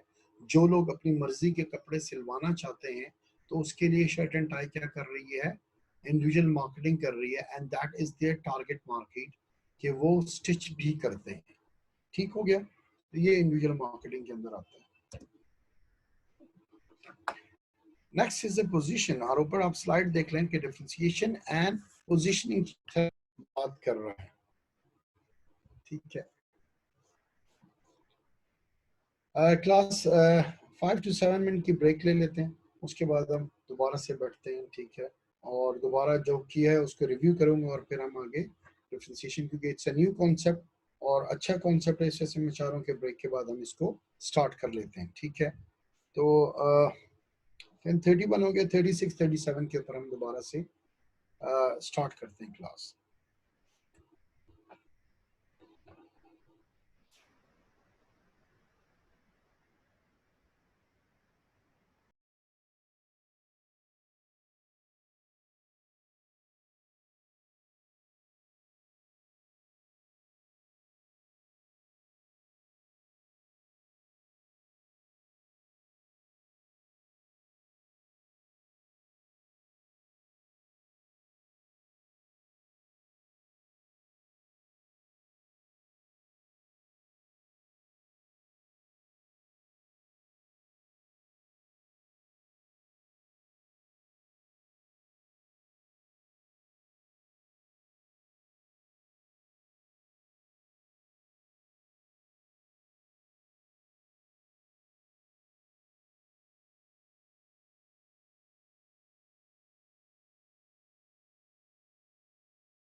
कर लें। अच्छी क्लास यहाँ पे थे हम। डिफरेंशिएशन एंड पोजीशनिंग, कल हमने कॉन्सेप्ट पोजीशनिंग का भी देखा था, और जिसके अंदर मैंने बताया था कि competitor can imitate everything but they can not imitate your unique positioning. वो कॉपी नहीं कर सकते आपकी यूनिक पोजीशनिंग जो कंपनी की है। ठीक है, प्रोडक्ट पोजीशनिंग और पोजीशनिंग हमने देखा था कि परसेप्शन क्या है आपके ब्रांड के बारे में लोगों के जहन में, और इसके अंदर हम क्या कहते हैं कि इमेज क्या बना हुआ है आपकी कंपनी का या आपके प्रोडक्ट का लोगों के जहन के अंदर, और वो क्या समझते हैं कि ये कंपनी या ये प्रोडक्ट क्या है। ठीक है, अगर हम कहें कि होंडा जो है, जैसे होंडा और होंडा के प्रोडक्ट्स हैं और होंडा के बाइक्स हैं, होंडा की गाड़ियां हैं, तो हम कहते हैं कि ये अच्छी क्वालिटी वाली है। और अगर पाकिस्तान के लिहाज से देखा जाए तो पाकिस्तान में चाइनीज बाइक्स की बात करें तो हम कहते हैं कि ये जो है वो इवन परसेप्शन जो बनी हुई है कि ये एक लो क्वालिटी के लिहाज से है। फिर दुनिया भर के अंदर शायद डिफरेंट परसेप्शन है, पाकिस्तान में लो क्वालिटी के प्रोडक्ट ही हम मंगवाते हैं। लेकिन अगर अभी हम देख लें तो चाइना ने इवन जो इमदाद के अंदर जो कोरोना की टेस्ट किट्स भेजी हैं वो भी बहुत लो क्वालिटी की भेजी, कि यूरोपियन कंट्रीज ने उन किट्स को वापस इवन 2.5 लाख या 3.5 लाख तक के किट्स जो है वो चाइनीज किट्स वापस भेज दी गई कि ये रिलायबल नहीं है, we can not trust on them, इनके टेस्ट जो है वो रिलायबल नहीं होते। ठीक है, so this is the perception. ठीक है, ये परसेप्शन बिल्ड होती है, और ये लास्ट टाइम क्वेश्चन भी किया था कि how you create your positioning. कल ही एक स्टूडेंट ने बड़ा वैलिड पॉइंट रेज किया। Yes, it takes time to position your product in the eyes of the customer, in the minds of the customers. ठीक है, yes, इसमें टाइम लगता है। अब आपके जहन में क्या है, क्यों मोबाइल का नाम आए तो आपके जहन में क्या परसेप्शन है कि हाँ सस्ते में तो है लेकिन ये इतना ड्यूरेबल नहीं है और इसकी क्वालिटी नहीं है, इसका टच और सैमसंग या एप्पल का टच, इसमें जमीन आसमान का फर्क है। That is the perception. Apple की बात करें तो एप्पल के जहन में फौरन आपकी क्या आ जाती है, परसेप्शन आ जाती है कि नहीं एप्पल क्वालिटी वाले प्रोडक्ट, रिलायबल, और जो है वो फीचर्स भी उस लिहाज से बेहतर है। ठीक है, तो ये परसेप्शन है।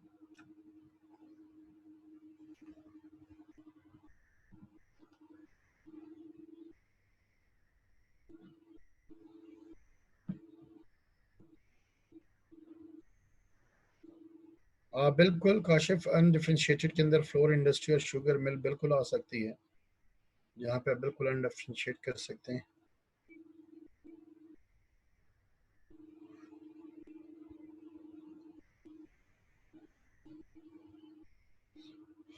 अच्छा, लोकल मार्केटिंग और इंडिविजुअल मार्केटिंग ऑलरेडी मैं वैसे बता चुका था, मैं अगर इसको दोबारा से रिवाइज कर लें तो उस टाइम हम देख लेंगे। Ijaz just remind me when revision करेंगे तो लोकल और इंडिविजुअल मार्केटिंग हम कर लेंगे। इंडिविजुअल तो it's totally tailored about the individual requirement. ठीक है, खैर चलें इसको मैं आगे बताता हूँ, लोकल और इंडिविजुअल का मैं दोबारा से बता दूंगा। ठीक है, अच्छा, प्रोडक्ट पोजीशनिंग की अभी हम डिस्कस कर रहे थे, तो हर एक ब्रांड ने, हर एक प्रोडक्ट ने अपने आप को जो है वो यूनिक पोजीशन किया हुआ है। ओवरऑल कंपनी का इमेज भी है और कंपनी के प्रोडक्ट का भी इमेज है। लेकिन आपको एक चीज बताता चलूं, जैसे हमने पहले जिक्र भी किया है कि एप्पल कभी ये नहीं करेगा कि वो लो क्वालिटी के प्रोडक्ट लॉन्च करे और उनको सस्ते के अंदर भेजे। ये बहुत, मैं कहूंगा ये एप्पल की डेप्थ होगी अगर एप्पल ऐसा करे। एप्पल के लोग उस ब्रांड को यूज करना ही छोड़ देंगे। ठीक है, तो आपकी कंपनी की और आपके प्रोडक्ट की पोजीशनिंग हर लिहाज से जो है वो बेहतर होनी चाहिए, और ओवरऑल जो कंपनी का इमेज है उसी इमेज को देखते हुए आपने प्रोडक्ट भी लॉन्च करने हैं। देखिए, एप्पल की बात करते हैं और फिर एप्पल का प्रोडक्ट आईफोन की बात करें जो कि अभी मैंने एग्जांपल दी है, तो लोगों की परसेप्शन, क्योंकि वो आईफोन एप्पल का ब्रांड है, तो सब एक्सपेक्ट करते हैं कि ये हाईली डिफरेंशिएटेड होगा, ये यूनिक है, और वाकई यूनिक है। अगर एप्पल को देखें तो एप्पल के इवन ऑपरेटिंग सिस्टम भी उसका अपना है। एप्पल ने तो अपने आप को इतना डिफरेंशिएट किया हुआ है कि एप्पल का चार्जर जो है वो इवन, अगर आप कहें सैमसंग का चार्जर तो क्यू मोबाइल पे भी लग जाता है और क्यू मोबाइल वाला चार्जर सैमसंग पे भी लग जाता है, और डिफरेंट अदर मोबाइल्स के जो हैं वो सेम जैक हैं, सेम कनेक्टर है, ठीक है। लेकिन अगर एप्पल को देखें तो how highly differentiate Apple himself from other competitors के, इवन उसका चार्जर भी अलग है, उसका ऑपरेटिंग सिस्टम भी अलग है, उसका डिजाइन अलग है, उसका टच अलग है, उसके जो एप्पल के आईफोन के अंदर सॉफ्टवेयर हैं वो भी बिल्कुल अलग है। तो एप्पल ने अपने आप को हाईली डिफरेंशिएट किया, और अपने हाईली डिफरेंशिएट के लिहाज से उसका इमेज, उसकी पोजीशनिंग बनी हुई है, और वो एक एक्सपेंसिव ब्रांड है, ठीक है। तो जो कंपनी की मैं बात करते हैं, जो कंपनी का इमेज है वैसे ही उसको ब्रांड्स जो है वो डेवलप करने पड़ते हैं, डेवलप करती है कंपनी, ठीक है। सो प्रोडक्ट पोजीशनिंग की बात करें तो वही बात आ रही है। अब मैं प्रोडक्ट जैसे एप्पल आईफोन की बात की, उसकी बात करने का मकसद ये है क्योंकि एप्पल के तो कंप्यूटर्स भी हैं, और कंप्यूटर्स में भी ह्यूज वैरायटी है। एप्पल सॉफ्टवेयर भी दे रही है, एप्पल का आईपॉड भी है, आईपैड भी है, लेकिन एप्पल का आईफोन भी है। तो जो आईफोन की पोजीशनिंग है in terms of its quality, its features, it's price, वो वही है और वैसी है जैसा कंपनी का नाम है। और जैसे कल मैंने बताया कि क्यों है एप्पल के ऊपर, जब पूछा गया स्टीव जॉब से कि बड़ी एक्सपेंसिव है, तो उसका सिंपल आंसर था, वी डोंट सेल जंक, हम जंक यानी कि कूड़ कबाड़ नहीं बेचते, हम एक ब्रांड बेचते हैं, एक प्रोडक्ट बेचते हैं। सो प्रोडक्ट पोजीशन क्या है? Is the way the product is defined by consumer on important attributes, ठीक है।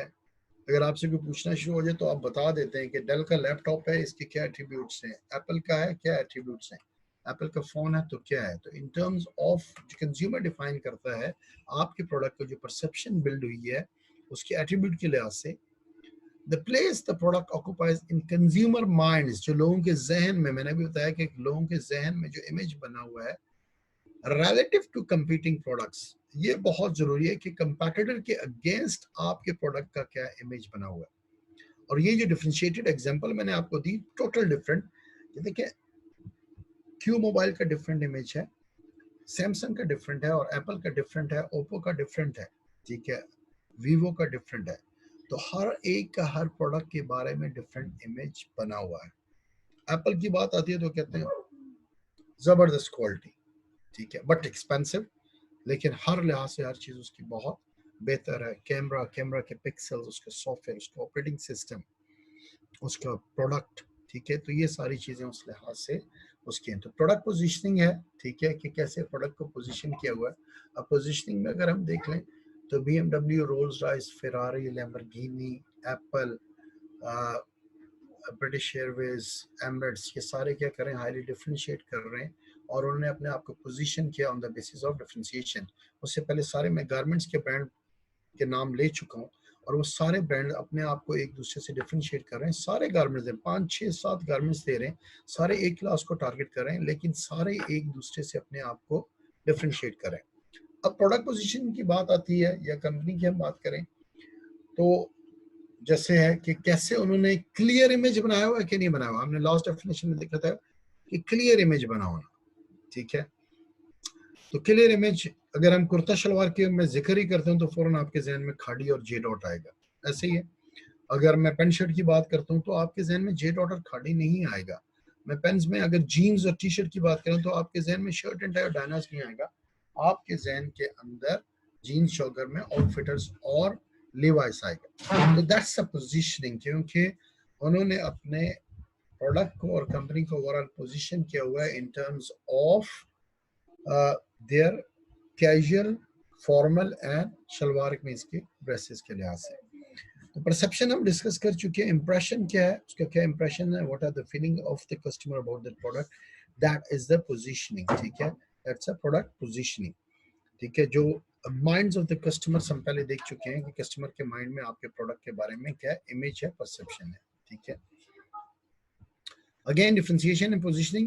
You are positioning yourself on the basis of differentiation. हम ये पढ़ रहे हैं, हम आगे जाके और चीजें भी पढ़ेंगे जो कि कल हमने डिस्कस की हैं, जो कि आगे फर्दर ही ये स्लाइड आ रही है जिसमें आप सस्ती चीजों के लिहाज से अपने आप को पोजीशन करते हो। तो हम आगे देखते हैं, but still we are discussing, जो मैन हेडिंग है आप ऊपर देख सकते हैं, that's a differentiation and positioning. And the next slide is again differentiation and positioning. आप अपने आप को पोजीशन कर रहे हो on the basis of differentiation.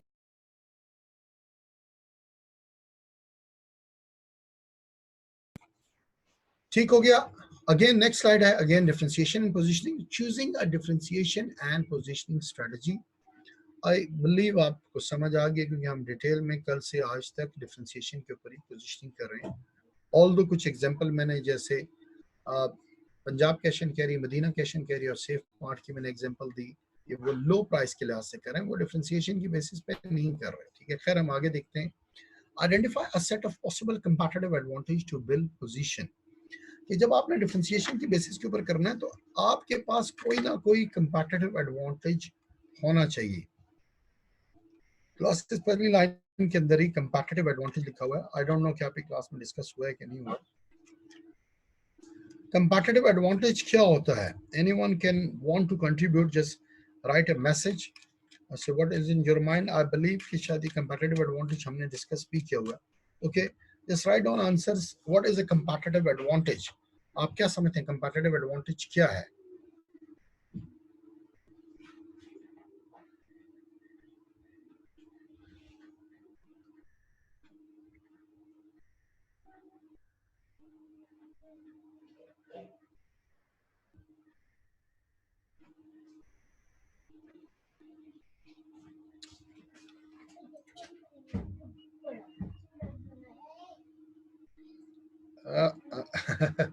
No, it's not totally not. Sobia Khan, thanks very much for answering, but that's not the case. ठीक है। अच्छा Sobia, differentiation and position of the product दोनों एक चीज होंगी? नहीं, दोनों एक चीज नहीं है। हम आगे जाके देखेंगे। आप डिफरेंशिएशन की बेसिस पे पोजीशन कर सकते हैं और आप कॉस्ट लीडरशिप, सस्ते के लिहाज से भी पोजीशन करते हैं, जिसमें कुछ मैं बता चुका हूं। क्यू मोबाइल ने डिफरेंशिएशन नहीं, सस्ते के लिहाज से पोजीशन की है। Punjab cash and carry, Save Mart, Madina cash and carry, इन्होंने अपने आप को पोजीशन किस लिहाज से किया हुआ है? सस्ते के लिहाज से। अगर आपके जहन में पंजाब कैश एंड कैरी का नाम लें या सेफ मार्ट का लें तो आपके जहन में आता है हाँ यहाँ पे सस्ती चीजें मिलती हैं। बहरिया ग्रीन वैली, आप जो ही नाम लेंगे तो फौरन आएगा नहीं ये तो बड़ा एक्सपेंसिव है। अल फतेह मार्केट, फतेह जो है वो भी सुपर स्टोर है, तो आपके जहन में आता नहीं वो महंगा है।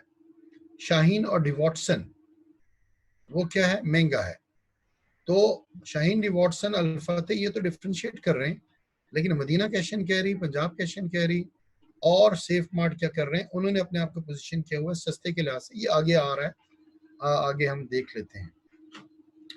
अच्छा, कंपेटिटर्स से डिफरेंट हो या कंपेटिटर्स की ऑफर से फायदा उठाना, ऐसा नहीं है। अच्छा, मैं आपको बता दूं, कंपेटिटिव एडवांटेज वर्ड से जाहिर है, कंपेटिटिव का मतलब होता है राइवलरी, दुश्मन। कंपटीशन के अंदर जो लोग हैं, एडवांटेज फायदा। तो कंपेटिटर के ऊपर कोई भी आपको ऐसा फायदा है वो क्या कहलाता है? Competitive advantage. ठीक है, वो फायदा either on the basis of product हो सकता है, either on the basis of prices हो सकता है, प्रमोशन हो सकता है, अच्छी मार्केटिंग के लिहाज से हो सकता है। What ever advantage you have on your competitor is a competitive advantage. कोई भी ऐसा फायदा, कोई भी ऐसा एडवांटेज जो आपको आपके कंपेटिटर्स के ऊपर है, वो क्या कहलाएगा? कंपेटिटिव एडवांटेज कहलाएगा, जो आपको है। ठीक है, फॉर एग्जांपल, अगर आपके प्रोडक्ट के अंदर 4 फीचर्स हैं और कंपेटिटर के प्रोडक्ट के अंदर 3 फीचर्स हैं, तो एक एडिशनल फीचर का एडवांटेज आपको क्या है? ये कंपेटिटिव एडवांटेज आप कहेंगे। ये हमें कंपेटिटिव एडवांटेज कंपनी ए के ऊपर क्या है कि हमारे प्रोडक्ट की 4 फीचर्स हैं, उनके प्रोडक्ट की 3 फीचर्स हैं। अच्छा, एक और, हम 4 फीचर्स सस्ती प्राइस के लिहाज से दे रहे हैं, जबकि वो 4 फीचर्स 3 फीचर्स के साथ प्रोडक्ट 10 रुपए में दे रहे हैं। मैं एग्जांपल दे रहा हूँ, और हम वही 4 फीचर्स के साथ 8 रुपए में दे रहे हैं। तो अब हमें 2 एडवांटेज होगी, एक फीचर की बेसिस के ऊपर और एक प्राइस की बेसिस के ऊपर। अच्छा, एक और चीज, आप कहते हैं कि वो आफ्टर सेल सर्विसेज सही नहीं है। हमारी after sale services guarantee warranties हैं, हमारी वर्कशॉप है, वहां पे प्रोडक्ट रिपेयर हो सकता है, साल के लिए वो मुफ्त में छोटा मोटा रिपेयर करवा सकते हैं। ये भी हमें एक कंपेटिटिव एडवांटेज है। ठीक है, फिर आपका ब्रांड नेम गुड है, उनका ब्रांड नेम वेल नोन नहीं है, तो आपके पास 4 कंपैटिटिव एडवांटेज हैं आपके कंपैटिटर से। That's one of the competitor. एक और कंपैटिटर आता है, आप कहते हैं नहीं वो भी 8 रुपए में दे रहा है, प्राइस में तो हम सही है, लेकिन वो 4 की जगह 5 फीचर्स दे रहा है। तो अब उस कंपैटिटर को आपके ऊपर एडवांटेज है in terms of product features. अच्छा, उसकी भी आफ्टर सेल सर्विस सही नहीं है, लेकिन लोकेशन उसकी भी ठीक है और बराबर है। तो अब आप कह सकते हैं कि कंपैटिटर एक को तो आपके ऊपर कोई एडवांटेज नहीं है, आप प्राइस में भी उससे अच्छे हैं, फीचर के लिहाज से भी अच्छे हैं, आप आफ्टर सेल सर्विसेज में अच्छे हैं, लोकेशन भी आपकी अच्छी है, ठीक है। आपको 4 कंपैटिटिव एडवांटेज हैं आपके कंपैटिटर ए के ऊपर। लेकिन जब कंपैटिटर बी की बात करते हैं तो उसको प्रोडक्ट फीचर और प्राइस के लिहाज से एडवांटेज है, क्योंकि वो 5 फीचर में सेम प्राइस पे अपने प्रोडक्ट को दे रहा है। तो हम कह सकते हैं बाकी आफ्टर सेल सर्विस में और लोकेशन में उसको कोई एडवांटेज नहीं है। तो आप कह सकते हैं कि उस कंपैटिटर को हमारे ऊपर जो है प्रोडक्ट फीचर के लिहाज से एडवांटेज हासिल है, लेकिन हमें कंपैटिटर ए के ऊपर 4 एडवांटेज मौजूद है। तो कंपैटिटिव एडवांटेज कोई भी हो सकता है, 4 तो मैंने एग्जांपल्स दिए। वो लोकेशन भी हो सकता है, स्ट्रॉन्ग ब्रांड नेम भी हो सकता है, डिस्ट्रीब्यूशन नेटवर्क भी हो सकता है, आपके ब्रांड का इमेज भी हो सकता है, आपके प्रोडक्ट की फीचर हो सकती है, उसकी अवेलेबिलिटी हो सकती है, आपकी कंपनी के अंदर अच्छी एचआर है, ह्यूमन रिसोर्स मैनेजमेंट प्रैक्टिसेस अच्छी हो रही हैं, जबकि कंपैटिटर्स के पास वैसी नहीं है, और वही आपको कंपैटिटिव एडवांटेज दे रहा है, और वही लोग रिसर्च एंड डेवलपमेंट कर रहे हैं और नए प्रोडक्ट निकाल रहे हैं। तो ये आपको एडवांटेज हासिल है, ठीक है।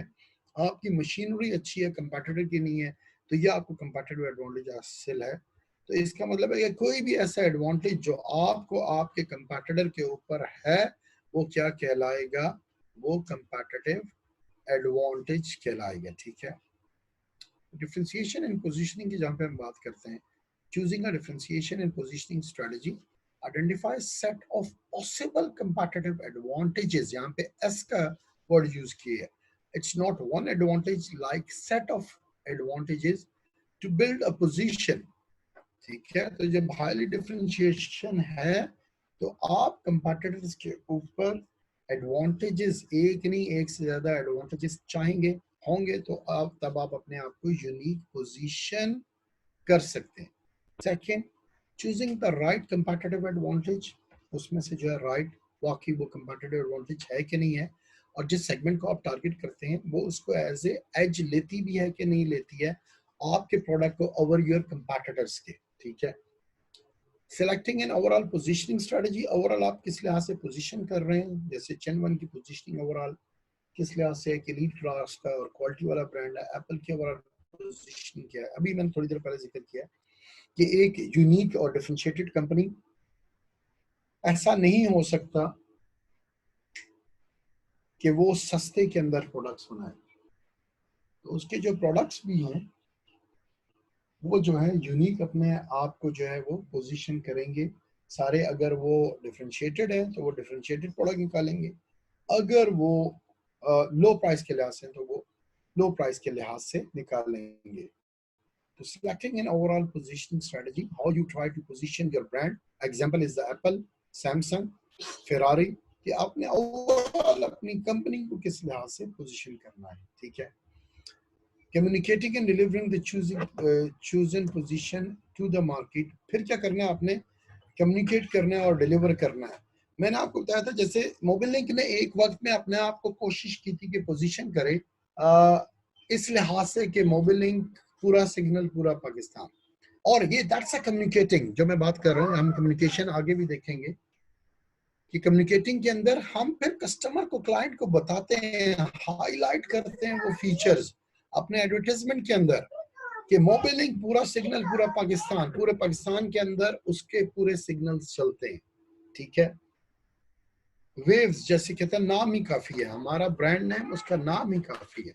तो फिर आप अपनी कम्युनिकेशन अपने एडवर्टाइजमेंट के अंदर बताते हैं कि हम किस लिहाज से जाने जाते हैं, या हमारी क्वालिटी क्या है, हमारी यूनिकनेस क्या है, हम किस लिहाज से अपने आप को डिफरेंशिएट कर रहे हैं, ठीक है। जैसे होंडा CD70 वो कहता है कि 1 लीटर में 70 किलोमीटर, तो होंडा CD70 अपने आप को पोजीशन कर रहा है कि ये इकोनॉमिकल बाइक है, 1 लीटर में 70 किलोमीटर ये आपको देता है, चलता है, ठीक हो गया।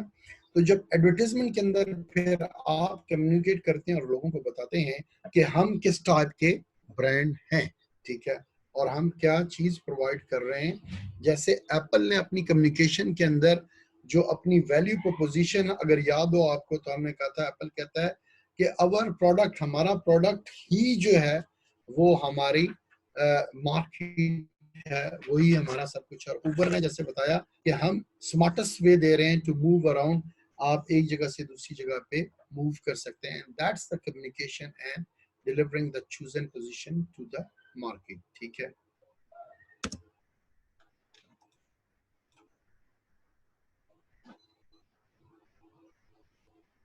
अच्छा, वैल्यू डिफरेंसेस क्या है and competitive, identify possible value differences and competitive advantage. यहाँ पे हम देखते हैं कि क्या फर्क है जो आप डाल रहे हैं ओवर योर कंपैटिटर्स, ठीक है। और ये उसकी डेफिनेशन आगे आगे क्योंकि पीछे जिक्र आया था, जैसे मैंने वहाँ पे बता दिया।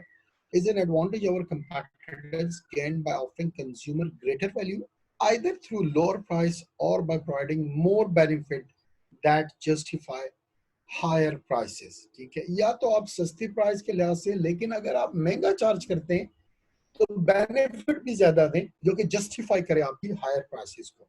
लेकिन डेफिनेशन क्या, is an advantage over competitors, ऐसा एडवांटेज जो आपको आपके कंपैटिटर्स के ऊपर है, वो क्या कहलाता है, वो कंपैटिटिव एडवांटेज कहलाता है, ठीक है। अच्छा जी, अगर आप अपनी बुक के अंदर देख लें, यहाँ पे तो हमने सेगमेंटेशन देख ली है, और जो बीच में एक पॉइंट है वो मैंने छोड़ दिया, इंडस्ट्रियल सेगमेंटेशन। वो जब ये सारे आपके segmentation, targeting, positioning and differentiation खत्म हो जाएगा, तो फिर हम इंशाल्लाह, वेट अ मिनट, मैं आपके क्वेश्चन लेता हूँ, फिर उसके बाद मैं आपको इंडस्ट्रियल सेगमेंटेशन कराऊंगा, क्योंकि अभी स्टिल हम कंज्यूमर सेगमेंटेशन पढ़ रहे हैं, मी एंड यू, ठीक है। तो ये जब पूरा टॉपिक खत्म हो जाएगा, डिफरेंशिएशन एंड पोजीशनिंग और ये जेनेरिक स्ट्रेटजी, उसके बाद जो आपके बुक के अंदर 317 पे इंडस्ट्रियल सेगमेंटेशन है वो मैं करा दूंगा, ठीक है। लेकिन अगर अभी हम देख लें बुक के अंदर, तो आपके पेज नंबर 314 से सेगमेंटेशन स्टार्ट हो रही है, 315 पे भी सेगमेंटेशन है, बेसिस ऑफ सेगमेंटेशन है, 316 पे भी सेगमेंटेशन है, 317 पे भी सेगमेंटेशन है, और 7 के अंदर जो है वो इंडस्ट्रियल सेगमेंटेशन भी है, उसको मैं इग्नोर कर रहा हूँ। लेकिन साथ ही 317 में टारगेटिंग है जो अभी हम पढ़ रहे हैं, ठीक है। इंडस्ट्री सेगमेंटेशन में आखिर में करवाऊंगा, और 318 के अंदर भी सम ऑफ द सेगमेंटेशन के बारे में जो हम कर चुके हैं, कंसंट्रेटेड एंड डिफरेंशिएटेड और अनडिफरेंशिएटेड मार्केटिंग अभी हम कर रहे हैं। तो बीच में सिर्फ जो इंडस्ट्रियल सेगमेंटेशन है 317 पेज के ऊपर, उसको मैं, जब ये कंज्यूमर सेगमेंटेशन खत्म हो जाएगी तो फिर उसको मैं आपकी जो है वो बिजनेस सेगमेंटेशन को पढ़ाऊंगा, जो कि इंडस्ट्रियल सेगमेंटेशन है। आई डोंट नो व्हाई ऑथर ने इसके सेंटर के अंदर दे दिया है, he must have finished the consumer segmentation, और फिर उसके बाद हम जो बिजनेस सेगमेंटेशन पे आते हैं, ठीक है। तो again right now we are on the page 319, ठीक है, जहाँ पे पोजीशनिंग कर रहा है ऑथर, ठीक है। और यहाँ पे माइकल पोर्टर्स की जेनेरिक स्ट्रेटजी ऑथर ने दी हुई है कि किस बेसिस पे आप कहते हैं, और यहाँ पे ऑथर कहता है कि पोजीशनिंग इन्वॉल्व द फॉर्मुलेशन, ये हम ऑलरेडी पढ़ चुके हैं, definitive marketing strategy around which the product would be marketed to the target audience, ये हम इसमें डेफिनेशन में देख चुके हैं। सिंपल स्टेट अवे अगर हम जाएं, हम सारे पॉइंट्स देख चुके हैं कि porter identify a number of potential strategies, जो कि हमारी स्लाइड के अंदर सामने मौजूद है, ठीक है।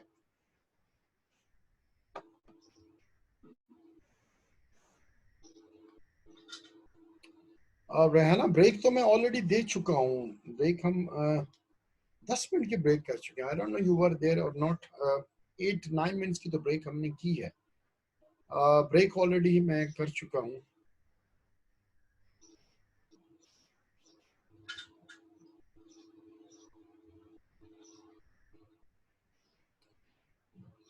अगर आप ये कोऑर्डिनेशन से, अपने रिस्पेक्टिव कोऑर्डिनेशन से, आई डोंट नो हिरा आप कहाँ से बात कर रही हैं, इधर if you are in Islamabad, because I am in Islamabad, और इस्लामाबाद में जो है वो कलीम साहब हैं, आप उनसे अगर कोऑर्डिनेट कर लें, ठीक है। और I just totally forget, madam का नाम एकदम से जहन से निकल गया। मैडम से कर लें तो वो उनको कर लेंगी। और जो सेंट्रलाइज कोऑर्डिनेशन है जो आपको कनेक्ट करती है, आप उनसे कोऑर्डिनेट कर लें तो वो आपको हेल्प कर देंगे इस लिहाज से, ठीक है।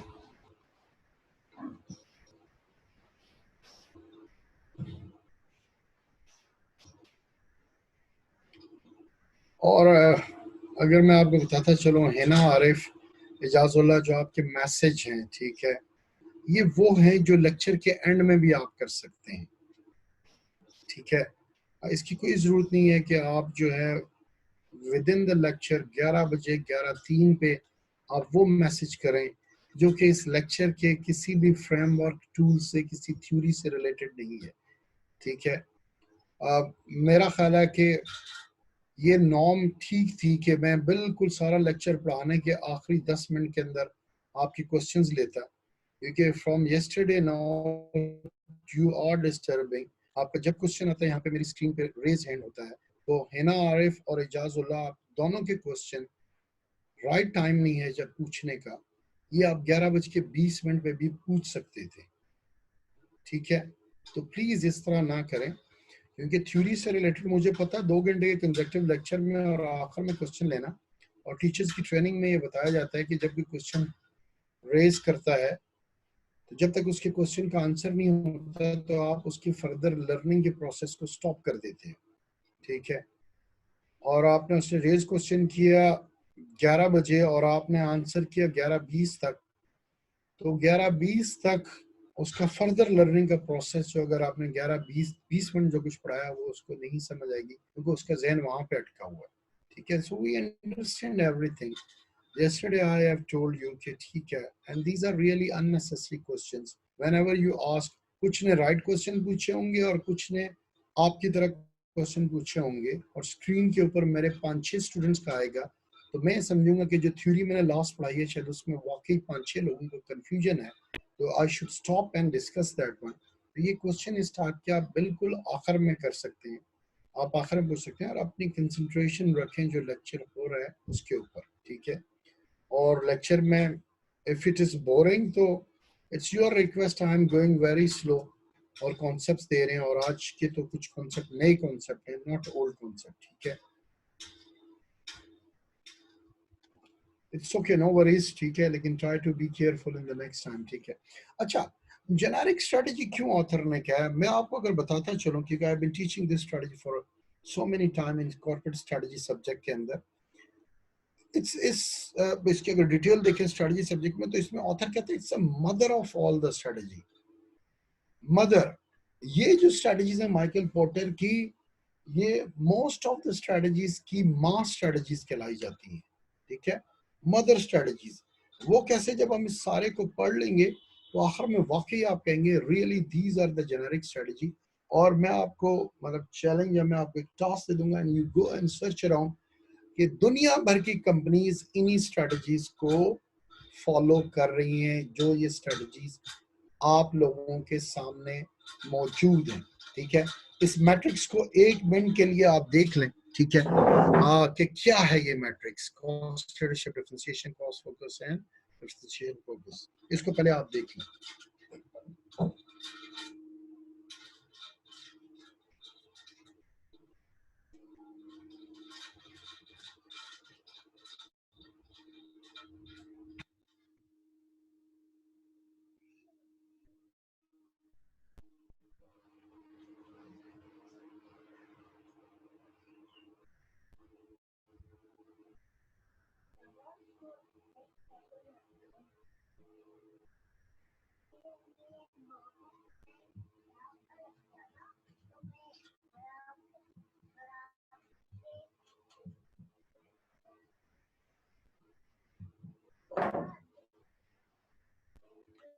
अच्छा क्लासेस, मैट्रिक्स को देखना, आई बिलीव कि मैट्रिक्स हाउ टू स्टडी और रीड द मैट्रिक्स ये आपको आता है। अगर इसके ऊपर आप देख लें तो लेफ्ट के अंदर स्कोप दिया हुआ है, और ऊपर ब्रॉड स्कोप दिया हुआ है, और नीचे नैरो स्कोप दिया हुआ है, और इसी लिहाज से वो स्कोप है। और ये नीचे लिखा हुआ है sources of competitive advantage. Competitive advantage हम कर चुके हैं क्या होता है, ठीक है। कंपैरेटिव एडवांटेज को भी हमने देख लिया, और सोर्सेस इधर जो अभी क्वेश्चन पहले सिर्फ डिफरेंशिएशन की बेसिस के ऊपर है नहीं, यहाँ पे ऑथर कहता है comparative advantage on the basis of cost भी है और डिफरेंशिएशन की भी है, ठीक है। और अगर ऊपर हम इसके मैट्रिक्स को देख लें तो कॉस्ट लीडरशिप है, डिफरेंशिएशन है, ठीक है। कॉस्ट लीडर एंड डिफरेंशिएशन ये जो मेजर हैं, और नीचे अगर हम देख लें तो नीचे क्या है, फोकस स्ट्रेटजी, ठीक है। और फोकस स्ट्रेटजी के अंदर भी कॉस्ट फोकस है और क्या है, डिफरेंशिएशन स्ट्रेटजी है। इसको वन बाय वन हम देख लेते हैं, ठीक है। कॉस्ट लीडरशिप के अंदर जब ऑथर कहता है, अगेन डिफरेंशिएशन तो हम बहुत पढ़ चुके हैं कि कॉस्ट लीडर के अंदर कहता है कि आप जो है अपनी कॉस्ट को मिनिमाइज एंड रिड्यूस करने की कोशिश करते हैं। जब कॉस्ट को आप रिड्यूस करते हैं तो श्योरली आपके प्रोडक्ट की प्राइस भी क्या होती है, आप सस्ते में प्रोवाइड करते हो, क्योंकि जब आप कॉस्ट को रिड्यूस करते हो तो फिर आप क्वालिटी को मेंटेन नहीं कर सकते। जैसा कि डिफरेंशिएशन के अंदर मैंने बताया कि आप उसमें हाई क्वालिटी तो प्रोवाइड कर सकते हो, लेकिन कल ये एक जिक्र आया था कि जब सस्ते में होता है तो सस्ते में आप हाईली डिफरेंशिएट भी नहीं कर सकते और आप जो है क्वालिटी को मेंटेन नहीं कर सकते, ठीक हो गया। तो ये उस लिहाज से वो कहता है कि कॉस्ट लीडरशिप के अंदर आप सस्ती चीजें प्रोवाइड करते हैं। अब आ गया पोजीशनिंग की बात, क्योंकि ये पोजीशनिंग से रिलेटेड है। तो सेफ मार्ट ने अपने आप को सस्ती कैश एंड कैरी के लिहाज से पोजीशन किया है, पंजाब ने किया है और मदीना कैश एंड कैरी नहीं किया हुआ है। इंटरनेशनल ब्रांड्स के अंदर अगर हम देखें तो मैंने जिक्र किया था इजी जेट और रायनियर एयरलाइन, ठीक है। इन्होंने पूरी दुनिया के अंदर अपने आप को सस्ती एयरलाइन के लिहाज से पोजीशन किया हुआ है कि ये सस्ते फेयर प्रोवाइड करते हैं। लेकिन अगर इसके साथ ही डिफरेंशिएशन में हम देख लें तो ब्रिटिश एयरवेज, एमिरेट्स जो है इन्होंने अपने आप को पोजीशन किया हुआ है महंगी एयरलाइन के लिहाज से, और वो कहाँ पे फॉल करती हैं, डिफरेंशिएशन के अंदर फॉल करती हैं, ठीक हो गया। अब अगर हम देख लें, I know it's very clear, अगर मैं एप्पल का पूछूं तो आप क्लियरली बताएंगे सर डिफरेंशिएशन में है, मैं सैमसंग का पूछूं तो आप क्लियरली बताएंगे कि डिफरेंशिएशन के अंदर है। कौन से ब्रांड्स, क्योंकि हम मोस्ट ऑफ द ब्रांड्स जो है उसको यहाँ पे डिस्कस कर चुके हैं, ठीक है। So okay, leave about this questions that should ask, क्योंकि यू नो एवरी क्वेश्चन, क्योंकि इसको हम काफी डिटेल में हम ऑलरेडी भी डिस्कस कर चुके हैं। अच्छा, कॉस्ट लीडरशिप है या डिफरेंशिएशन है, सस्ते में या महंगे में। अच्छा, अब ये क्वेश्चन आता है, ब्रांड्स को छोड़ें, आप अगर नजर दौड़ा लें तो जो भी ब्रांड है, कोई भी ब्रांड आप उठा लें, जैसे क्यू मोबाइल उठा लें तो आपको क्लियर पता है वो कॉस्ट लीडर के अंदर है। आप एप्पल उठा लें तो आपको क्लियर पता है कि डिफरेंशिएशन क्या है। What ever brand is in your mind, जो भी आपके जहन के अंदर है,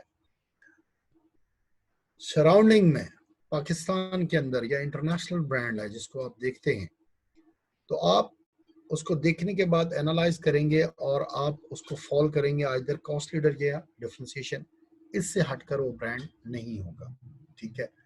यू नेम दैट ब्रांड और उसको सोचें और आप उसको कैटेगराइज करें तो आपको पता लग जाएगा नहीं ये ब्रांड जो है ये कॉस्ट लीडर है, ये तो सस्ते में है। अच्छा नहीं, ये अनदर ब्रांड आपने सोचा लाइक एप्पल, ये तो डिफरेंशिएशन के अंदर है, ठीक है। सो दैट्स व्हाई जो मैंने कहा है कि ये generic strategy is the mother of all strategy है। ये दो कॉन्सेप्ट इसके बड़े क्लियर हो गए कि कॉस्ट लीडर या तो सस्ते में या फिर डिफरेंशिएशन या तो फिर महंगे के अंदर। और जो सोचने के लिए मैं आपको कह रहा हूँ कि आप अभी से सोच लें तो आप कहेंगे कि वाकई कोई भी आपका ब्रांड है, चाहे वो गारमेंट्स का है, चाहे वो आपके फ्रिज का है, रेफ्रिजरेटर का है, चाहे वो गाड़ी का है, चाहे वो लैपटॉप का है, कोई भी ऐसा है तो आप कहेंगे देखेंगे कि वाकई वो आइदर एक तरफ जो है वो फॉल करता है, ठीक है। स्कोप के अंदर नैरो स्कोप है और नीचे जो दो पॉइंट्स हैं अगर हम इस पे जाएं तो one is the cost focus and the second is the differentiation focus. Focus क्या होता है, फोकस हम कहते हैं it's known as a niche market. अब क्वेश्चन ये आता है कि नीश मार्केट क्या है, ठीक है। क्यों ये स्टूडेंट नीश मार्केट क्या है, can you right in any answer. कि नीश मार्केट क्या है?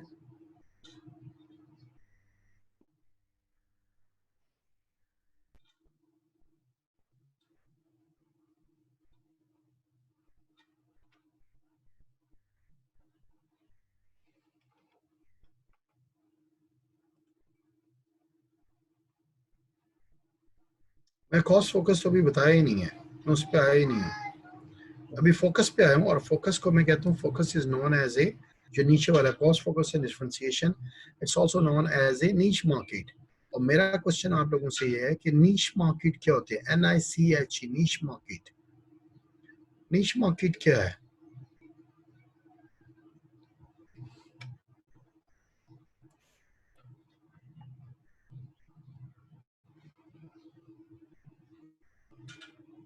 दैट्स फाइन सोबिया, रेप्लिका जो है वो बने हुए हैं। ऑल्दो हम इंटेलेक्चुअल प्रॉपर्टी में देखते हैं रेप्लिका जो है वो इट्स नॉट गुड कि आप ब्रांड्स के रेप्लिका से बनाएं, ठीक है। सबसेट ऑफ मार्केट, ठीक है। और कोई नीश मार्केट का? अच्छा, अगर मैं पहले नीश मार्केट के कॉन्सेप्ट को देख लें और फिर उसके बाद हम कॉस्ट फोकस और डिफरेंशिएशन फोकस के ऊपर आएंगे, ठीक है, क्योंकि ये दोनों फोकस मीन नीश मार्केट है। नीश मार्केट ऐसी मार्केट होती है जो कि ग्रुप ऑफ पीपल हैं और जो कम है, स्मॉलर है, स्मॉलर ग्रुप ऑफ पीपल हैं, लेकिन सेम और सिमिलर नीड्स के साथ। अगेन एम्फेसाइज किसके ऊपर हो रहा है? स्मॉलर ग्रुप ऑफ पीपल, छोटे ग्रुप ऑफ पीपल, ठीक है, और उनकी सेम या सिमिलर नीड्स हैं, वो क्या कहलाती है? नीश मार्केट, ठीक है। दूसरी चीज, ऐसी मार्केट जिसको बिग जायंट्स, बड़े जो इंडस्ट्री के प्लेयर्स हैं, वो सर्व ही नहीं करना चाहते। और दूसरी वर्डिंग ऑथर यूज करता है, being overlooked by big giants. जो बड़े जायंट्स हैं वो उसको ओवरलुक कर जाते हैं, उसको देखते ही नहीं है, या फिर उसको सर्व ही नहीं करना चाहते। ये क्या कहलाती है? ये आपकी नीश मार्केट है। क्यों?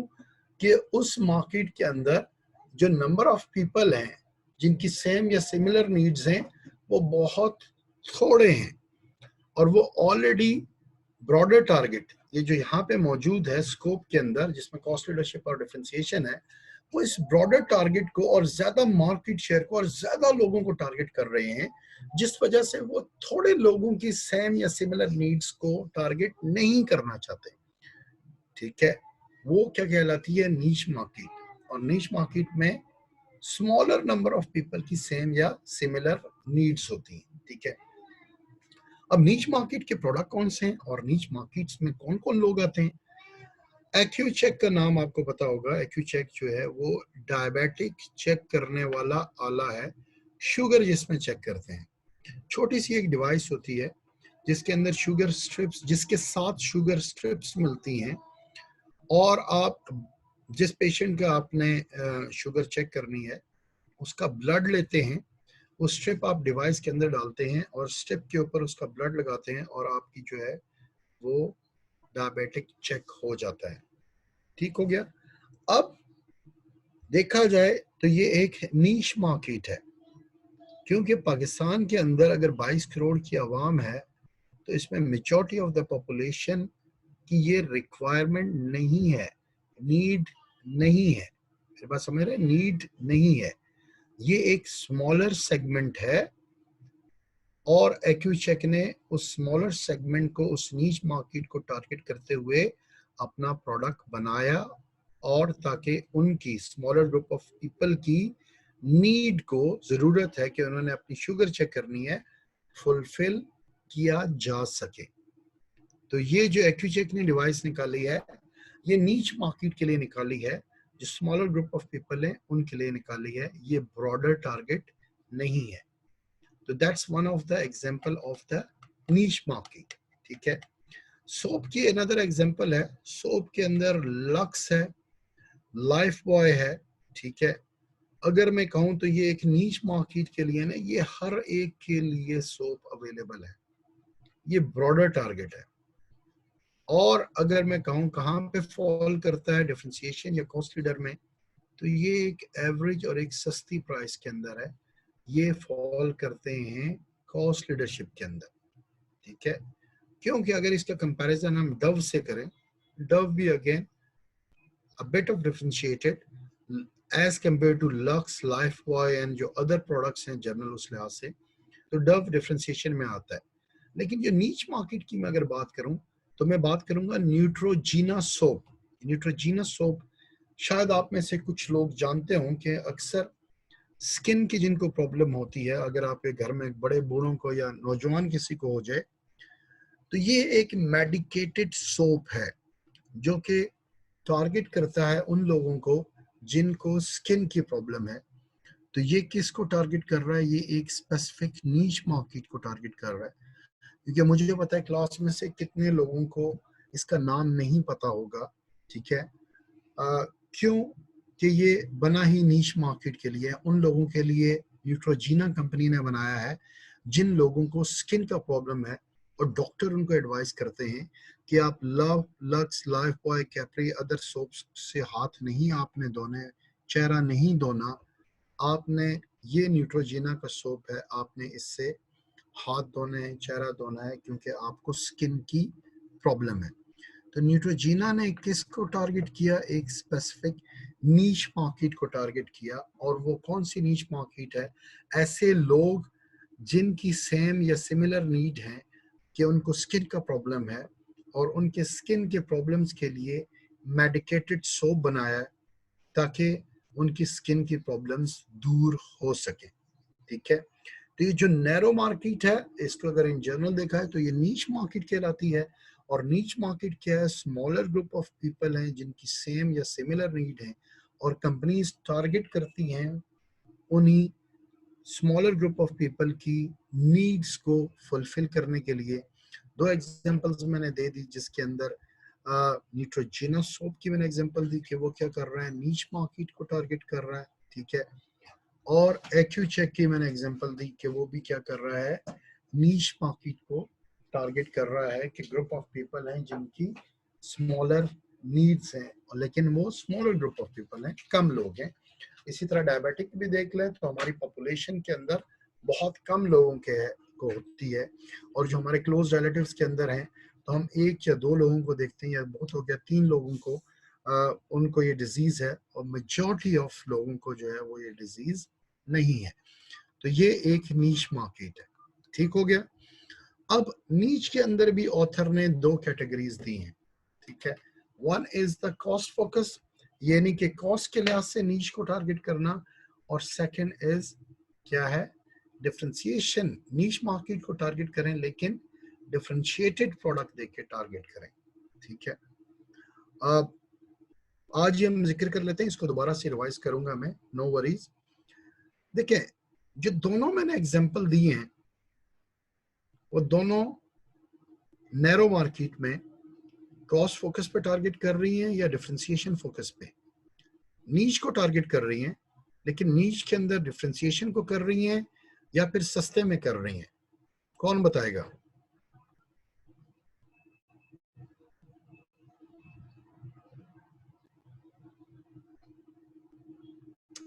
Any answer? We have few minutes left to go. Questions, answers, sorry, कल ले लूंगा, और कल no, on next Monday, ठीक है।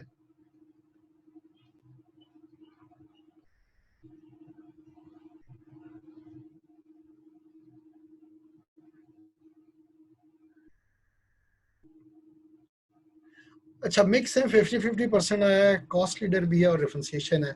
नहीं, ये डिफरेंशिएशन को कर रहे हैं। एक्यूचेक सस्ता नहीं है, अगर किसी ने यूज किया हो, एक्यूचेक की डिवाइस भी महंगी है, इसकी स्ट्रिप्स भी महंगी है, ये सस्ता नहीं है।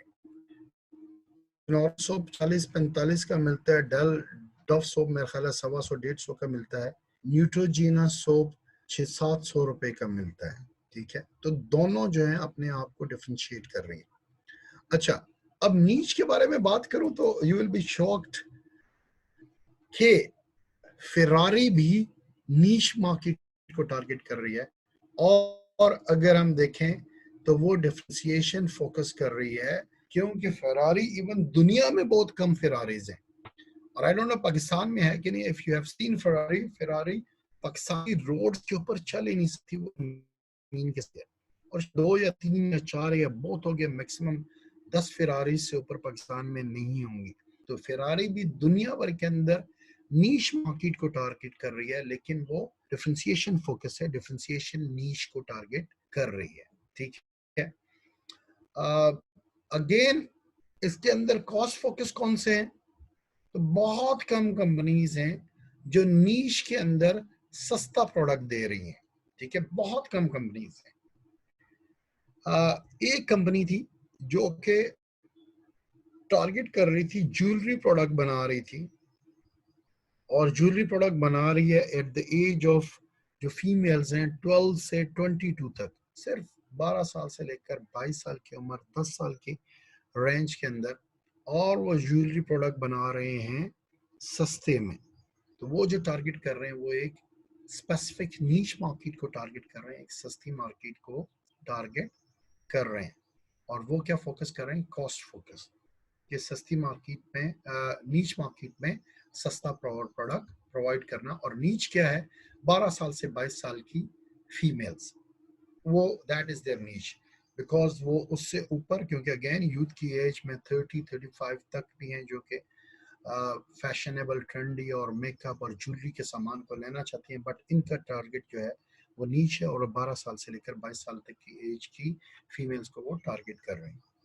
तो नीच के अंदर भी मोस्टली डिफरेंशिएट करती हैं। इसके आगे फर्दर बहुत थ्योरी है, इसी को नेक्स्ट में मैं थोड़ा सा और एक्सप्लेन करूंगा। ये बहुत इंपॉर्टेंट भी है, और अक्सर हम यंग एंटरप्रेन्योर्स को एडवाइस करते हैं कि आपने इनमें से एक को टारगेट करना है। और जो यंग एंटरप्रेन्योरियल फर्म्स हैं, यंग जो बच्चे बिजनेस स्टार्ट करते हैं, कोशिश करें वो नीश मार्केट से अपने बिजनेस को स्टार्ट करें। ठीक है, क्योंकि वो हर एक को हर चीज नहीं प्रोवाइड कर सकते।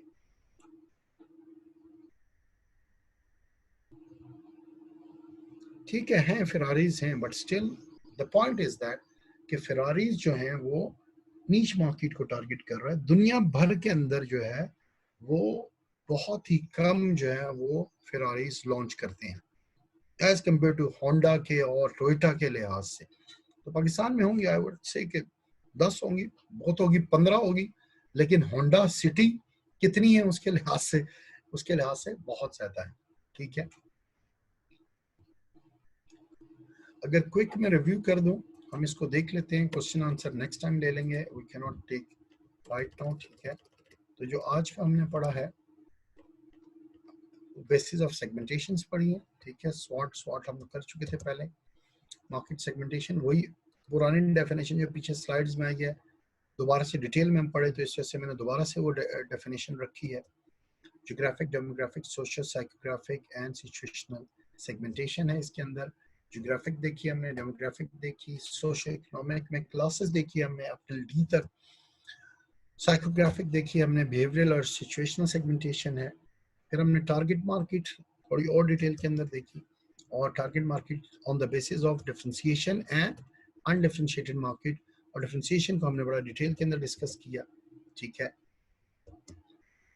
माइक्रो मार्केटिंग देखी हमने, और इसके अंदर लोकल और इंडिविजुअल मार्केटिंग है। ठीक है, एक क्वेश्चन आया था, मैं बताता चलूं। लोकल मार्केटिंग ऐसी है, जैसे देखें ना, सिटीज और नेबरहुड्स है, नेबरहुड को जहन में रखें। मैंने बताया जैसे बर्तानिया के अंदर टेस्को है, एस्डा है, लिडल है, मोरिसन है, सेंसबरी है।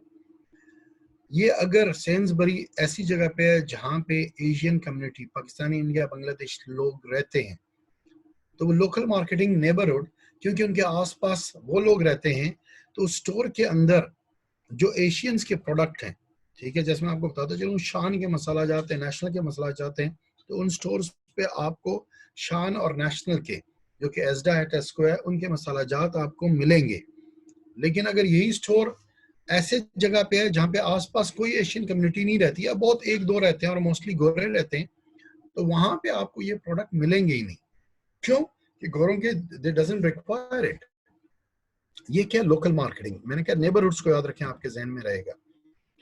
तो ये इवन स्टोर के नेबर्स के अंदर एशियन ज्यादा थे, तो वो एशियंस को प्रोडक्ट प्रोवाइड करेंगे। हिस्पैनिक की मैंने बात की, अमेरिका के अंदर हिस्पैनिक कम्युनिटी बहुत ज्यादा है, मैक्सिकन कम्युनिटी बहुत ज्यादा है, अमेरिकन अफ्रीकन जो है वो हैं। ठीक है, तो जिस जगह पे जो स्टोर है, तो उस जगह के जो लोगों की नीड्स एंड वांट्स हैं, जो प्रोडक्ट्स हैं, तो वो कंपनी क्या करती है, उनका वो स्टोर का आउटलेट उस लोकल पॉपुलेशन के अकॉर्डिंग जो है वो सारे प्रोडक्ट्स रखते हैं। अगर स्पेनिश है तो स्पेनिश की जो लाइकिंग डिसलाइकिंग और जो उनके प्रोडक्ट्स हैं तो वो उसी लिहाज से वहाँ पे वो प्रोडक्ट लॉन्च करेंगे। एक मैगजीन की पूरी केस स्टडी हमने पढ़ी थी, मार्केटिंग का मैगजीन था और स्ट्रेटजी से रिलेटेड भी था, जिसके अंदर उनकी अमेरिका के अंदर सर्कुलेशन थी तो 25%, क्योंकि वो हिस्पानिया के स्पेनिश लोगों को भी टारगेट करते थे, तो 25% उनकी उस मैगजीन के अंदर जो स्पेनिश एरिया में डिलीवर होता था, तो 25% आर्टिकल स्पेनिश के अंदर लिखे हुए होते थे और 75% वो मैगजीन इंग्लिश के अंदर होता था।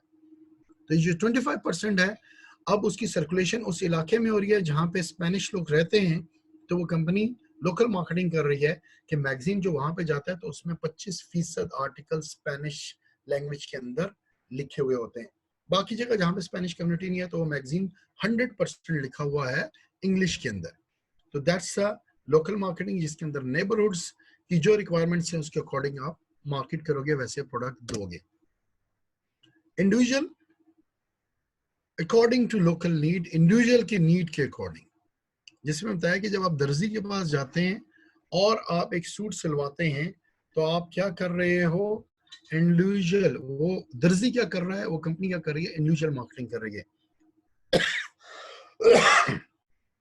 शर्ट एंड टाई ऐसा कर रही है कि वो टेलर्ड भी करती है, तो वो क्या कर रही है, क्योंकि वो सूट सी के भी देते हैं आपको, आपका नाप लेंगे, आपकी रिक्वायरमेंट, आपकी डिमांड लेंगे और आपके मुताबिक आपको प्रोडक्ट बना के देंगे, सी के देंगे। ये क्या कहलाती है, इंडिविजुअल मार्केटिंग। ठीक है, प्रोडक्ट पोजीशनिंग पड़ी थी और ये पोजीशनिंग हम अभी इस लिहाज से पढ़ रहे हैं और यहाँ तक हमने पढ़ा है। नेक्स्ट क्लास में इंशाल्लाह इससे आगे जाएंगे। ठीक है class, thank you very much. ठीक है, so for I believe so good. ठीक है, नेक्स्ट क्लास में इंशाल्लाह मैं क्वेश्चंस भी ले लूंगा और रिवाइज कर लेंगे और उसके बाद फिर हम आगे चलेंगे इंशाल्लाह। ठीक है, मिलते हैं मंडे को। Thank you, Allah Hafiz.